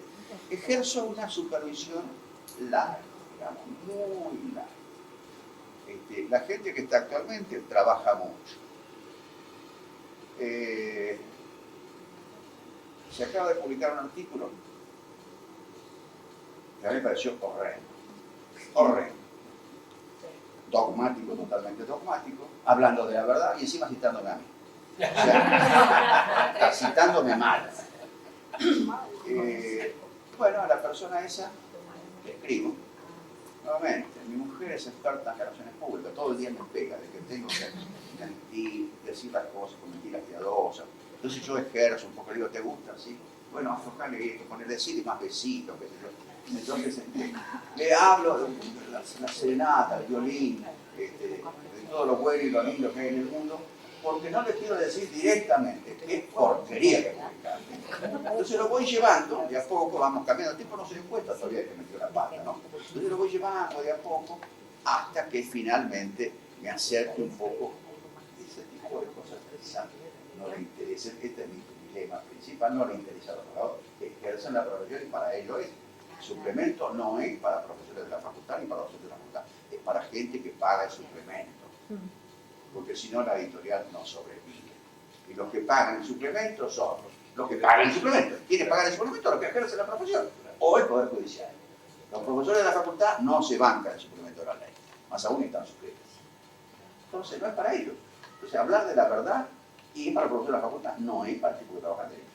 Porque el tipo que trabaja en derecho sabe que los problemas son otros. Y los problemas son cómo resolver bien. No dejen de ver esa cosa de Carlos porque realmente son 3 ejemplos y sobre todo ver el método. Él no da nunca la conclusión. Da el problema, estimula que haya más de un punto de vista, trata de que queden todos en claro que hay más de un punto de vista y sigue. Da otro problema, que ahí, en el segundo problema que da, que es el de, lo conté ayer, que hay 4 tipos o 5, cada uno hace un trasplante de órgano y llega un tipo con una consulta. Digo, ¿qué le parece? Lo ayudamos a él y salvamos 5 vidas. Claro, ahí cualquiera diría, eso es una monstruosidad. Hagamos la ley. No, para la mano. Es una hipótesis. Bastante buena ley, porque no es una ley. Si ayudamos a un tipo que viene a una consulta para salvar así, no, para la mano. Así no es el derecho. Entonces, el tipo plantea el problema, escucha la opinión y pasa otro. Y pasa otro, y pasa otro. nunca da conclusiones, nunca da certeza. Siempre discusiones, puntos de vista, discusiones. Esa es la vida judicial. Nosotros que ejercemos la profesión, perdón, que ejercemos la profesión, estoy de acuerdo con usted que el caso, lo que hay que tener muy en claro cuál es el caso, y sobre todo la prueba. Porque muchas veces pasa que viene un cliente y dice, pongamos, se hace una rotonda por más tiempo del que estaba hecha la concesión, generalmente pasa así, que dura mucho más la obra que lo que estaba prometido, y entonces el perjuicio de los negocios colindantes obviamente es mucho mayor. Entonces viene el cliente de estudio y dice, quiero hacer juicio de daño y perjuicio a la municipalidad de tal localidad por el tiempo mayor que demoró la obra de lo prometido. Que lo que dice el cartel, que generalmente el cartel dice 365 días, pero nunca dice cuándo empieza. Uno puede 365 días a partir de que pasa por la calle y lo ve, no sabemos cuándo empezó ese conteo de plazo. Entonces, el caso, realmente, un gran perjuicio para esa persona, para ese negociante. Tuvo un gran detrimento en sus ventas, tuvo que pagar los sueldos y no pudo pagar el alquiler, la luz, el gas, los insumos y no cobró. Entonces, y bueno, tráigame la prueba de todo lo que usted facturó. No, yo facturé en negro. Entonces no hay caso. Yo más de una vez se me terminó un caso cuando le digo al cliente, bueno, haga una pericia contable para demostrar cómo en los libros de la empresa se requiere. No.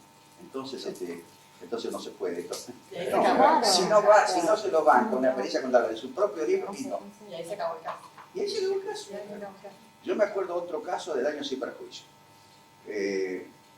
Alguien del rubro había iniciado un juicio por daños y perjuicios contra el Estado. Otro del rubro, que era mi cliente, quería hacer el mismo juicio. Yo le digo, hagamos la prueba primero. Entonces le encargó él a un tipo que era amigo que haga la pericia para ver cómo da. Llegó a una pericia así de gorda y no le cerraban los números. No le cerraban los números porque en el total de los factores no cerraban. Bueno, ahí llegó a tiempo, porque la Corte dictó sentencia en el primer asunto. De costa nomás le salió $8 millones al otro, la discusión. No, porque lo que la Corte decía no le dan los números, a nosotros tampoco nos daban. Distinto caso, dos primos, digamos, pero no, a ninguno de los dos le daban los números. Entonces, ¿para qué haces ese juicio si no sabes si te dan los números? Los abogados, digamos, suelen hacer el juicio, hacen su relato, ponen 2 renglones del Código Civil, 2 artículos, qué sé yo, y se remiten a la prueba. La prueba que van a producir, yo como abogado la produzco primero para saber si hago el juicio. Porque ya estoy cansado de perder el juicio porque la prueba no me da. Entonces digo, produzcámoslas primero y sabemos dónde estamos parados. Yo tuve hace poco un caso de un amigo, al mismo tiempo cliente, cliente de muchos años, que viene con un problema que no es de él sino del socio. Y fíjense cómo son las cosas, esta es la vida real. Me dice Agustín, mira, mi socio fulano, yo lo conozco también fue cliente mío, lo operan del corazón en juego. Y hoy me llegó este problema el martes. ¿Vos qué pensás que tengo que hacer? Mira lo que estás haciendo ahora. Preguntarle, ¿a quién? A alguien que pensás que es inteligente y a alguien que pensás que es de confianza. Y que todo esto no se lo dije, por supuesto. Le dije simplemente lo que estás haciendo ahora. Y es preguntar. Y obviamente que no le llevara al otro, al quirófano, para, mira, ¿qué hacemos con este problema que te va a costar una ponchada de mango? El tipo asumió el problema y yo le dije, de este tema, por supuesto que yo no sé absolutamente nada y vos lo sabés. Y en cambio vos sí sabés, y mucho. Entonces digo, yo te lo firmo y te lo van a leer, pero si la prueba no te da, perdí. Entonces me acuerdo que me lo discutió a muerte. Un amigo mío que tiene esa característica, discute todo, para ver exactamente hasta dónde llega la convicción de uno. Tanto que por momentos parece que piensa exactamente lo contrario. Bueno, me discutió a muerte, porque yo decía de la prueba. Pasamos luego a una reunión general, otro día, con ya 8 o 9 profesionales, de Derecho y de Ciencias Económicas. Yo siempre voy antes de la hora. Él también. El dueño de casa está más obligado todavía a estar antes de la hora. Estábamos entonces los dos todavía, no habían llegado los demás, y me dice: Agustín, mantenete firme. El tipo que me discutió a muerte lo de hacer la prueba. Me lo discutió a muerte y me dijo: mantenete firme. Con lo cual, los tipos me lo discutieron a muerte y yo me mantuve firme. Con lo cual, contra la voluntad de todo el mundo, produjimos la prueba. Que costó un esfuerzo gigantesco. Pero bueno, la prueba dio bien. Entonces yo le metí toda. Era una apelación. ¿Y qué importa? ¿Qué principio hay? Dice que no se puede introducir prueba documental nueva, producida ahora. Acá los abogados estamos acostumbrados. Ofrezco. Se llame a fulano como testigo. Se llame a Mengano. Se nombre un perito. Se pida informe. Por Dios. Esto es de fiaca, de fiaca. Me busco yo el testigo, lo llevo delante de un escribano, le pido que escriba lo que esté dispuesto a bancarse como testimonio, le pido que lo firme, le certifico la firma y lo acompaño. Y le digo: acá llevo lo que en inglés se llama una affidavit, que es una declaración jurada en definitiva, y lo ofrezco como testigo. Si quiere, llámelo, pregúntele, hágale jurado, que se le dé la gana. Luego le pregunto a un tipo que sabe: ¿quién me puede hacer un dictamen, una pericia? No, pero esto no es una pericia. ¿Quién le dijo que es una pericia o no lo es? Es alguien que dice algo técnicamente.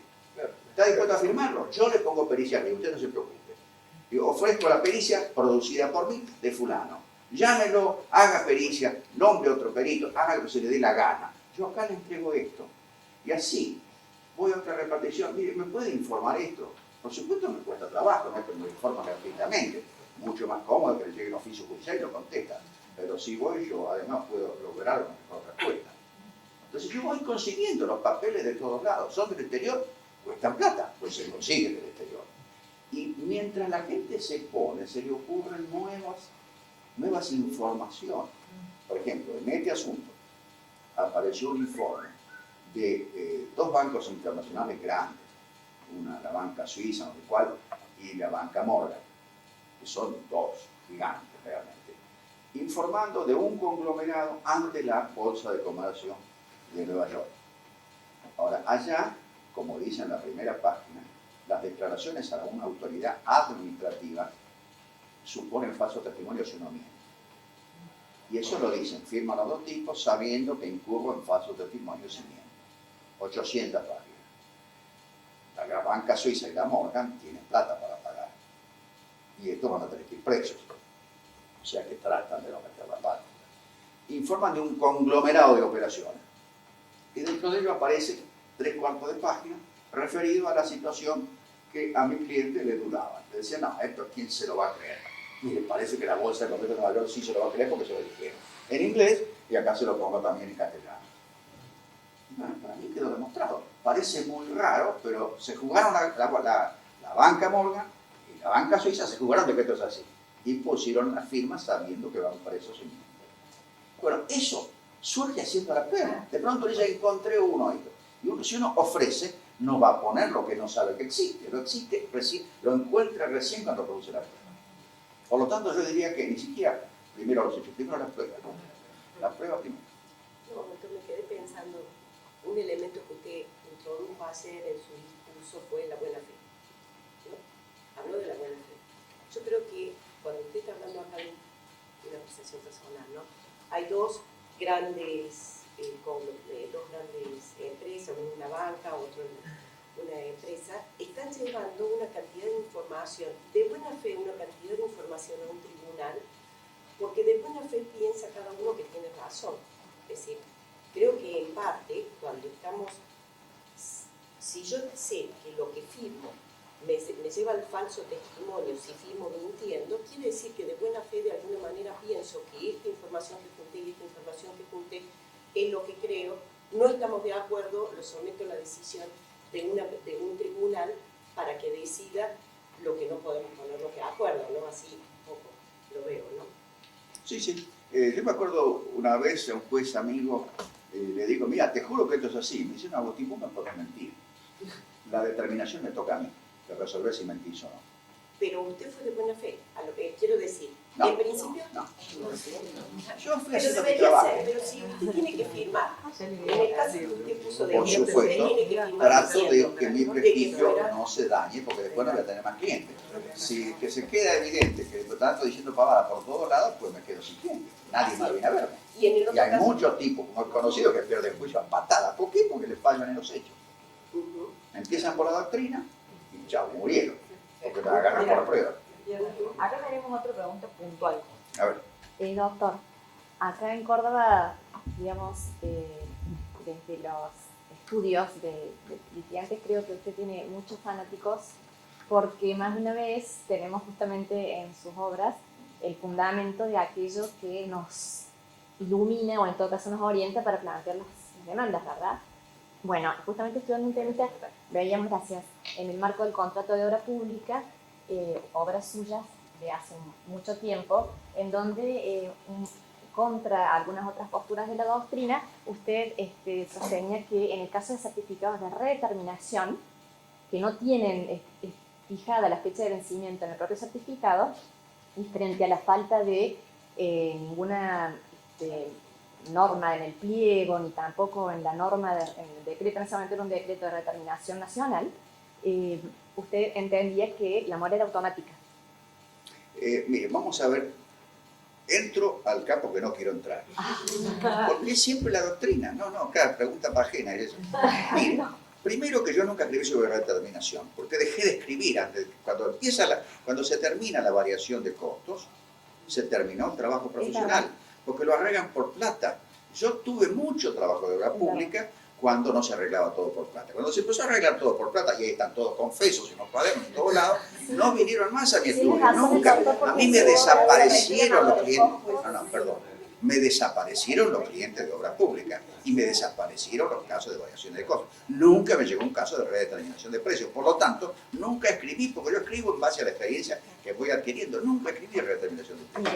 Mire, es un artículo de los intereses por mora en el pago de certificados y se refiere a supuestos, creo que por gastos imprevistos, no, por gastos improductivos y mayores costos. Dice, ahora el certificado de trabajo, que tiene vencimiento mensual. Debe ser el año 82, como mucho, si no es más viejo. Bien viejo, por eso. 40 años, usted me pregunta algo de hace 40 años. Por eso, Le puedo preguntar qué importancia tiene hoy lo que escribí hace 40 años. Justamente, imagínense cuántas veces podemos. ¿Cómo? Imagínense cuántas veces podemos un abogado litigante de Córdoba preguntarle al autor, que para nosotros es consultarísimo y un maestro en la materia, ¿cómo lo ve hoy, 40 años después, a aquello que usted analizaba y que usted da sustento? Es decir, usted Yo le diría que lea el trabajito que se discutió hoy, porque es el resumen de lo que se discutió en Software.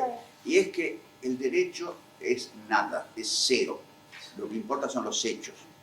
Ahora, si los hechos implican que todo se arregla con plata, no, el derecho es fácil, es cuánto me da, cómo me lo da, quién lo lleva, quién lo trae, el peso, el físico, un kilo. Mire, doctor, yo he aprendido, porque ya tengo varios años, que si cuando era joven me parecía como que uno podía dar una respuesta en una discusión jurídica, digamos, una respuesta con alguna certeza, con los años y con todos los cambios que nosotros estamos experimentando y a un ritmo que va acelerándose, me da la sensación al menos, lo más prudente es adscribir a aquello que usted está hace un ratito comentando, en orden a que no hay ninguna certeza. Pero desde el derecho, nosotros necesitamos, por lo mismo que necesitamos para resolver la respuesta frente a una problemática que llega al estudio, saber de dónde tomar, ¿me explico? Y en eso, digo, si no podemos, o si hasta los principios generales empiezan a ser relativos, a relativizarse, coincido con usted en que lo más importante es el caso concreto, la prueba que debemos a poder producir, pero la realidad es que antes... Ando con esta bolsita, Sí. porque me es muy práctica. Ahora, hace un par de años, en la UTLAD tienen ahora cursos o maestrías, que ahora ponen magíster, como si fuera toda una distinción, sea diferente. Yo soy magíster.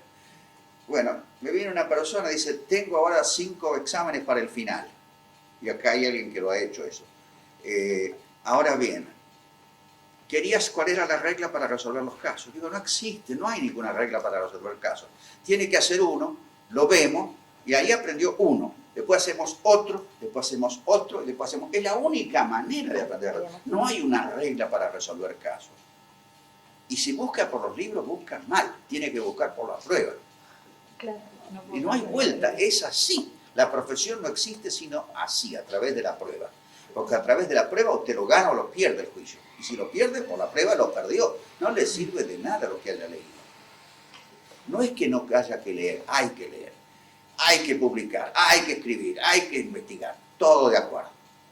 Pero para trabajar es el caso. Totalmente. Y en el caso usted va a decidir qué hace. No va a resolver el caso. Ojo, usted va a decidir con su cliente, ¿meto la demanda o no? ¿Recurro el acto o no? Esa es la decisión. ¿Cómo lo fundo? Esas son las discusiones verdaderas. Hace poco me toca un caso de un régimen hiperregulado, donde el acto administrativo es un Excel. Me dicen, queremos impugnar esto. Entonces yo digo, bueno, hay que decir, no estamos disconformes con el sistema, estamos disconformes con cómo nos dio la cuenta a nosotros. Digo, pero usted quiere que yo diga, hagan un escrito, que recurro a este acto y no diga nada que está en un Excel, no diga nada que no tiene motivación, no tiene forma, no tiene dictamen jurídico, no tiene nada. O sea, es un Excel nada más. ¿Y eso dónde se ha visto en el mundo? Un acto administrativo en Excel. Acá. Y no queremos decir nada, porque no nos queremos quejar del sistema. Queremos quejar de cómo nos da la cuenta a nosotros, el Excel. Nos ponen fulanito, 3,20. Ah, no, para mí es unos 70 o 5. Bueno, me acuerdo que lo hice. Después me dijeron, abogado todo, ¿no? Me dijeron, ¿vio cómo se podía hacer? Yo digo, sí, pero esto yo no lo firmo. Porque no puedo impugnar un Excel diciendo que el numerito tal no me gusta y lo demás está perfecto. Lo firme otro, yo no lo firmo. Pero bueno, en definitiva, mi trabajo fue, sin decir absolutamente nada en contra del sistema, objetar el numerito. Y sí se puede, lo único que no lo puedo firmar yo. Pero ese es el ejercicio real de la profesión. Yo no le puedo meter por la garganta a mi cliente y quiero hablar del acto administrativo porque esto es una vergüenza. ¿A quién se le ocurre, Aranguren? ¿A quién se le ocurre hacer un acto por Excel? Bueno, al que manda se le ocurrió. Y nosotros, que somos los que le pagamos a usted, no queremos quejarnos.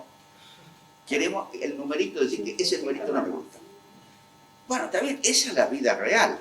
Entonces le voy a contar, pero el acto administrativo, mire que yo tengo escrito y hay jurisprudencia, no queremos, ¿entendió? No queremos. Y esos son abogados que están en el directorio del cliente y no quieren impugnar. Más aún, en el mismo sistema ha salido una resolución ya de una subsecretaría cada vez menor nivel, en uno de esos sistemas hiperregulados, dicen, bueno, acá le vamos a tirar unos pesitos, eso sí. Primero me renuncia a todo. Dice, pero una renuncia... Ah, y futuro también. Y querían saber una opinión sobre eso. Yo le hablo primero del régimen técnico general. Ahora con Bill Gates estoy bastante afinado. Me dice, no es esto, queremos ver la resolución tanto, el artículo tanto. Entonces, bueno, está bien, voy a hacer un poco de dogmática jurídica de una resolución de una subsecretaría, ¿no? Válida para un tiempito. No voy a meter eso en un tratado, y no sé. De todas maneras, otra vez, tiene que renunciar a todo, y también las cosas futuras. Entonces le hice una interpretación de cómo el día de mañana podríamos reinterpretar nuestra renuncia de forma tal que, haciendo una interpretación bondadosa de otro subartículo de la resolución de la subsecretaría, sí podamos quejarnos en el futuro otra vez del numerito, voy a hacer como viene la mano. No me quejo de nada, pero el numerito ese quiero que sea distinto. Y bueno, y finalmente se reunieron todo el sector y resolvieron, todos los abogados consultados dijeron lo mismo. Sí, renuncia nomás, si no, no vas a cobrar la plata. Y si haces reserva, la van a pasar a dictamen jurídico y no la vas a cobrar igual. Vas a estar años hasta que te digan, bueno, sí, la reserva está bien. O por ahí te dicen que no, está mal la reserva. Entonces, ¿para qué se van a correr el riesgo de no cobrar por hacer una reserva que le gustaría más a los abogados que esté? Al tipo que tiene la plata de él en el medio, no le gusta y no quiere y no lo va a hacer. Como dijo una vez en la película de Sordi, El Marqués del Grillo, que es una película, por supuesto, de sorda y cómica, ¿no? Entonces está el Marqués del Grillo, que es sobrino del Papa. Entonces le está pidiendo cosas locas. Y el Papa le dice, non posso, non devo e non lo farò. No puedo, no debo y no lo haré. Y eso es lo que me dice el cliente, non posso, non devo e non lo farò. Y yo como abogado, pero y gordillo, el acto administrativo, y mira, non posso, non devo, non lo farò, chao, terminó la historia. Esa es la profesión.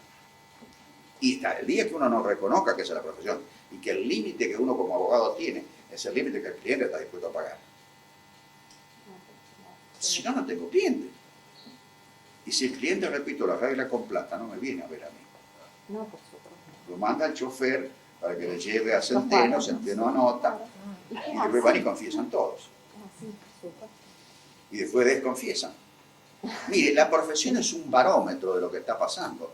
Los asuntos que no llegan al estudio son los asuntos que se arreglan de otra manera. Mire, doctor, cuando cambian las gestiones, cuando hay cambio de gestión, supongamos, se va radicales y entran judicialistas, el estudio siempre tiene un montón de consultas porque vienen a poner, digamos, se ponen nuevas reglas por parte de quien asume la gestión y las empresas, los proveedores empiezan, digamos, encima es que ya muchas veces están obligados o comprometidos con los que se van de por vida.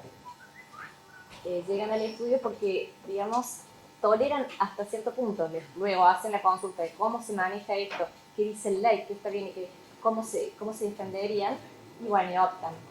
Pero uno, la realidad es que en ese marco que usted describía, ya terminando con este tema, se trata de, como usted dice, el abogado diseñar la solución jurídica para proponerlo a un tribunal y en función de lo que parezca como razonable o fundada, vendársela al cliente, entre comillas, y sobre la base de un juicio, por supuesto, honesto de probabilidades de éxito.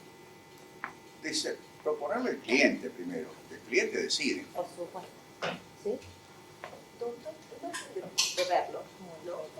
Me permito, entiendo que es una realidad lo que usted describió antes. Usted dice, lo que se soluciona, voy a parafrasear, ¿no? Lo que se soluciona con los sobres, no van a venir a verme en mi estudio porque de alguna manera lo van a solucionar. Pero yo en el fondo sigo pensando esto. Volvemos a la primera pregunta con la que salimos hoy. Está bien que tenemos muchos motivos para ser confiable, institucionalmente confiable a un país. Si ya aceptamos... Perdón, ahí me perdí. ¿Tenemos muchos motivos para saber que somos confiables? No, dije, estábamos buscando los motivos para desarrollar cómo podemos ser un país confiable y cómo podemos desarrollar o mejorar nuestra institucionalidad. Bueno, yo voy a cortar ahí porque, digamos, no, le quiero contestar esa parte. Bien. El mundo ya resolvió. Judicialmente no somos un país confiable. En primer lugar, porque hay que pagar el 3% de cualquier discusión. Y yo todavía no tengo toda la prueba. Me voy a jugar ya a pagar el 3%. La plata es muy cara. 3% de un juicio que va a durar años, a veces décadas. No tiene sentido. Yo conté, lo vuelvo a contar porque los números son importantes. Una empresa le dictan un acto administrativo adverso, por lo tanto, si deja pasar el tiempo de impugnación judicial sin impugnarlo, lo consiente. Y consentirlo es entregarse de pies y cabeza. O sea que no tiene más remedio que impugnarlo judicialmente. Lo cual obligó a pagar la tasa de justicia. Y el que fue a pagar era un abogado norteamericano que vino acá y fue a pagar $3 millones. Había 20 personas mirando, todos los abogados del mundo estaban así, que son $3 millones, nunca vi $3 millones en yo tampoco. Y por supuesto un tiempo después el juicio se arregló. Ahora, pagaron $3 millones al cohete. ¿Por qué? Por tasa de justicia. Entonces, un país donde hay tasa de justicia no sirve, punto. Pueden ser maravillosos los jueces. Además de que dura 30 años, maravilloso no es. Usted va al CIAD y no paga tasa de justicia. Paga el monto que le piden para bancar el juicio entero. Yo diría que eso es una característica del país pobre. ¿Cómo? ¿No? Es una característica del país pobre.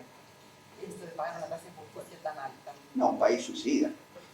Un país suicida. Porque la conclusión es que el Poder Judicial se va extinguiendo y va creciendo los tribunales arbitrales. El CIADI, todo el mundo va al CIADI ahora. Esto que va a ser, seguramente Fernández, de una protección, ya es con el CIADI, punto, se acabó. ¿Por qué? Porque entonces no tiene la discusión de derogar la tasa de justicia, la deroga yendo a otro lado. Por lo tanto, como país, ya está establecido universalmente. La Argentina no da tutela judicial. Pero por suerte confían en el CIADE, o en el Tribunal de París, o en los tribunales suizos. Y algunos más que aparezcan. Por ahora son esos tres. Acá no. Primero por la tasa de justicia y segundo por la duración. Y después, cuando litigamos ante el CIADE, la Argentina siempre interpone recurso de nulidad. Un abogado serio no lo hace. Lo que pasa es que el abogado argentino está en el medio de la sociedad argentina y tienen miedo que diga que se entregó al capital foráneo porque no introdujo un recurso que podía introducir. Y lo sumarian y lo echan. Entonces el tipo, por más poder político que tenga, hace el recurso de nulidad, que lo pierde con costa, por supuesto. Con lo cual encarece lo que tenemos que pagar todo. ¿Por qué? Y bueno, porque el tipo tiene miedo de que le hagan cargo a él de que es un vendido, un patria.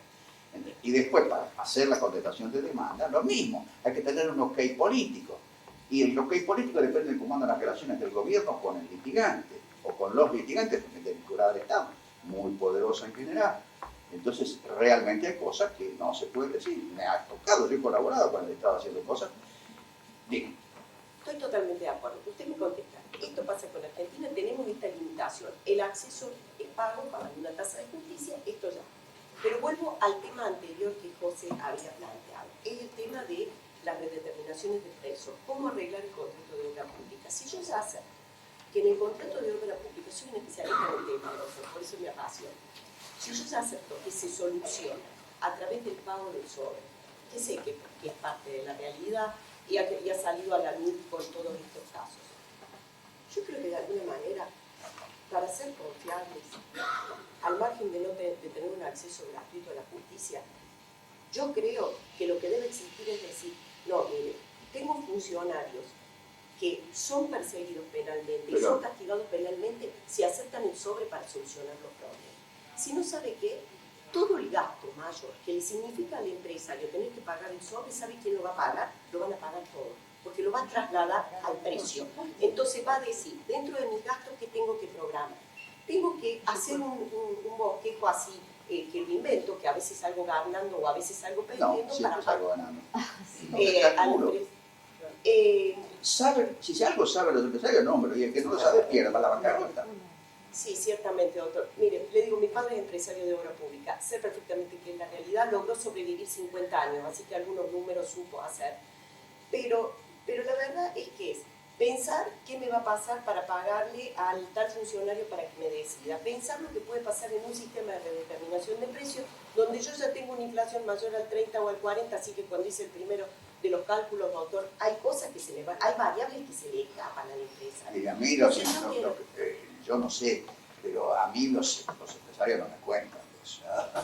A menos que cuando yo le digo lo que quiero cobrar, me dicen, esto es para los funcionarios. No, para mí, correcto. No, esto si fuera para los funcionarios es otra cosa. Eso lo resuelven ellos. Al abogado nadie le cuenta eso. No, suicida no. Pero le digo una cosa, doctor, yo creo que si tratáramos de hacer una sociedad donde las reglas fueran más claras, donde el que... Las reglas están claras, pero no las cumplimos. Bien, pero entonces, contésteme, usted me dice, ¿cómo solucionamos esto? ¿Cómo podemos tener un sistema más Yendo al CIADE, porque el CIADE se va a fijar por el contrato y si lo hemos cumplido o no. Si no cumplimos el contrato, pues dictamos un decreto distinto como el contrato dice. O sea, alguien me decía, como en otros tiempos, el contrato es lo más importante. Bien, volvemos entonces a la buena fe. Pero entonces, cuando sacamos... No, el contrato. Y la mala fe es lo que no existe. Nosotros decimos la buena fe como si fuera una cosa buena. No. La mala fe es horrible. Y eso es lo que no se admite. En principio todo debe ser de buena fe. Y si no es de buena fe, al caranzo. Muy bien. Entonces, cuando sacamos la ley de participación público-privada y tratamos de lograr las inversiones que, como usted dijo, habían entrado a cuentagotas, ya se han ido, hicimos una prórroga de la jurisdicción y dijimos que elijan a la jurisdicción que quieran. Se rajaron las vestiduras, criticaron a esta ley, diciendo que permitía la prórroga de la jurisdicción. Pero cuando yo escucho hablar a todos los abogados que conocen del tema, que se dedican al tema, todos dicen, y la única solución que tenemos es el CIADE. Lo mismo que usted. Le cuento, he comentado este tema con Julio Crivel y Crivel le piensa lo mismo de usted. La única solución que tienen estos contratos es que vayan al CIADE a decidir sus diferencias. Entonces, pero yo creo que tendría que existir una manera que lo pudiéramos solucionar también a nivel local. Bueno, pero si no somos capaces de derogar el impuesto a hacer juicio, ni siquiera eso somos capaces. No somos capaces de resolver las cosas rápido. No somos capaces, los abogados, de hacer la prueba antes de empezar el juicio. Vamos al juicio y ahí tiramos, se produzca tal prueba. Y así estamos años, por culpa de los abogados. Porque si yo le digo a mi cliente, la prueba la quiero antes de hacer el recurso, se puede hacer, como que no. Lo que pasa es que hay que gastar plata y dinero y esfuerzo. Y bueno, y la prueba se hace antes. Yo he tenido hasta 40 anexos de prueba en una semana. Pero claro, tiene que pegar un batallón de gente para ir produciendo o haciendo producir toda la prueba. Entonces, cuando voy al juicio, no tengo que después esperar 5 años que se produzca la prueba, la llevo yo toda. Y le digo al otro, bueno, mire, si no le gusta, ofrezca la prueba que te pida. Bien, entonces usted cree... No, usted me dice bien, pero macán, no se hace así. No, Usted me dice, ¿cómo hacemos? Yo le digo cómo se hace. Lo que pasa es que nadie lo hace así. Entonces los uso durante 30 años. Pero eso, va a ser, Doctor, entonces, ¿puedo terminar la última pregunta? Perdóname, Nicolás. Una manera de que podríamos también, recién le preguntaron lo que era el activismo judicial. La reforma que se está produciendo en la justicia, que estamos llevando al juicio oral, donde yo puedo tener una audiencia, donde traigo a las partes, a los interesados, los jueces, el tribunal, no sería una manera, independientemente saquemos lo de la casa, no sería una manera de poder formar consensos que me permitan agilizar este tema. Los jueces, charlando, dicen que hay jueces audiencistas y no audiencistas. Los jueces audiencitas les gusta convocar a las partes. Como no se puede convocar a una de las partes, que hay muchos jueces que lo hacen, y hablan uno con uno, eso es un procedimiento totalmente fuera del procedimiento legal. Pero bueno, los jueces honestos, y la Corte también lo hace, honesto. ¿Qué son los jueces audiencitas? Llaman tantas veces como tienen dudas a las partes, los hacen discutir en público, en un ambiente sano, y las partes solas buscan el acuerdo, porque exploran ellas solas cómo podemos resolver este tema. Y yo les puedo asegurar, los tribunales que hacen suficientes audiencias entre las partes logran que las partes se pongan de acuerdo. Y ese es el objetivo que debe tener el tribunal. Y ese es el objetivo que tienen los tribunales arbitrales, tratar de que las partes se pongan de acuerdo. Para eso las partes tienen que hablar. Hablar como delante de un tribunal, que es la exigencia de no decir, no va, como en los escritos uno pone, cuando está hablando, y ahí ya las cosas cambian.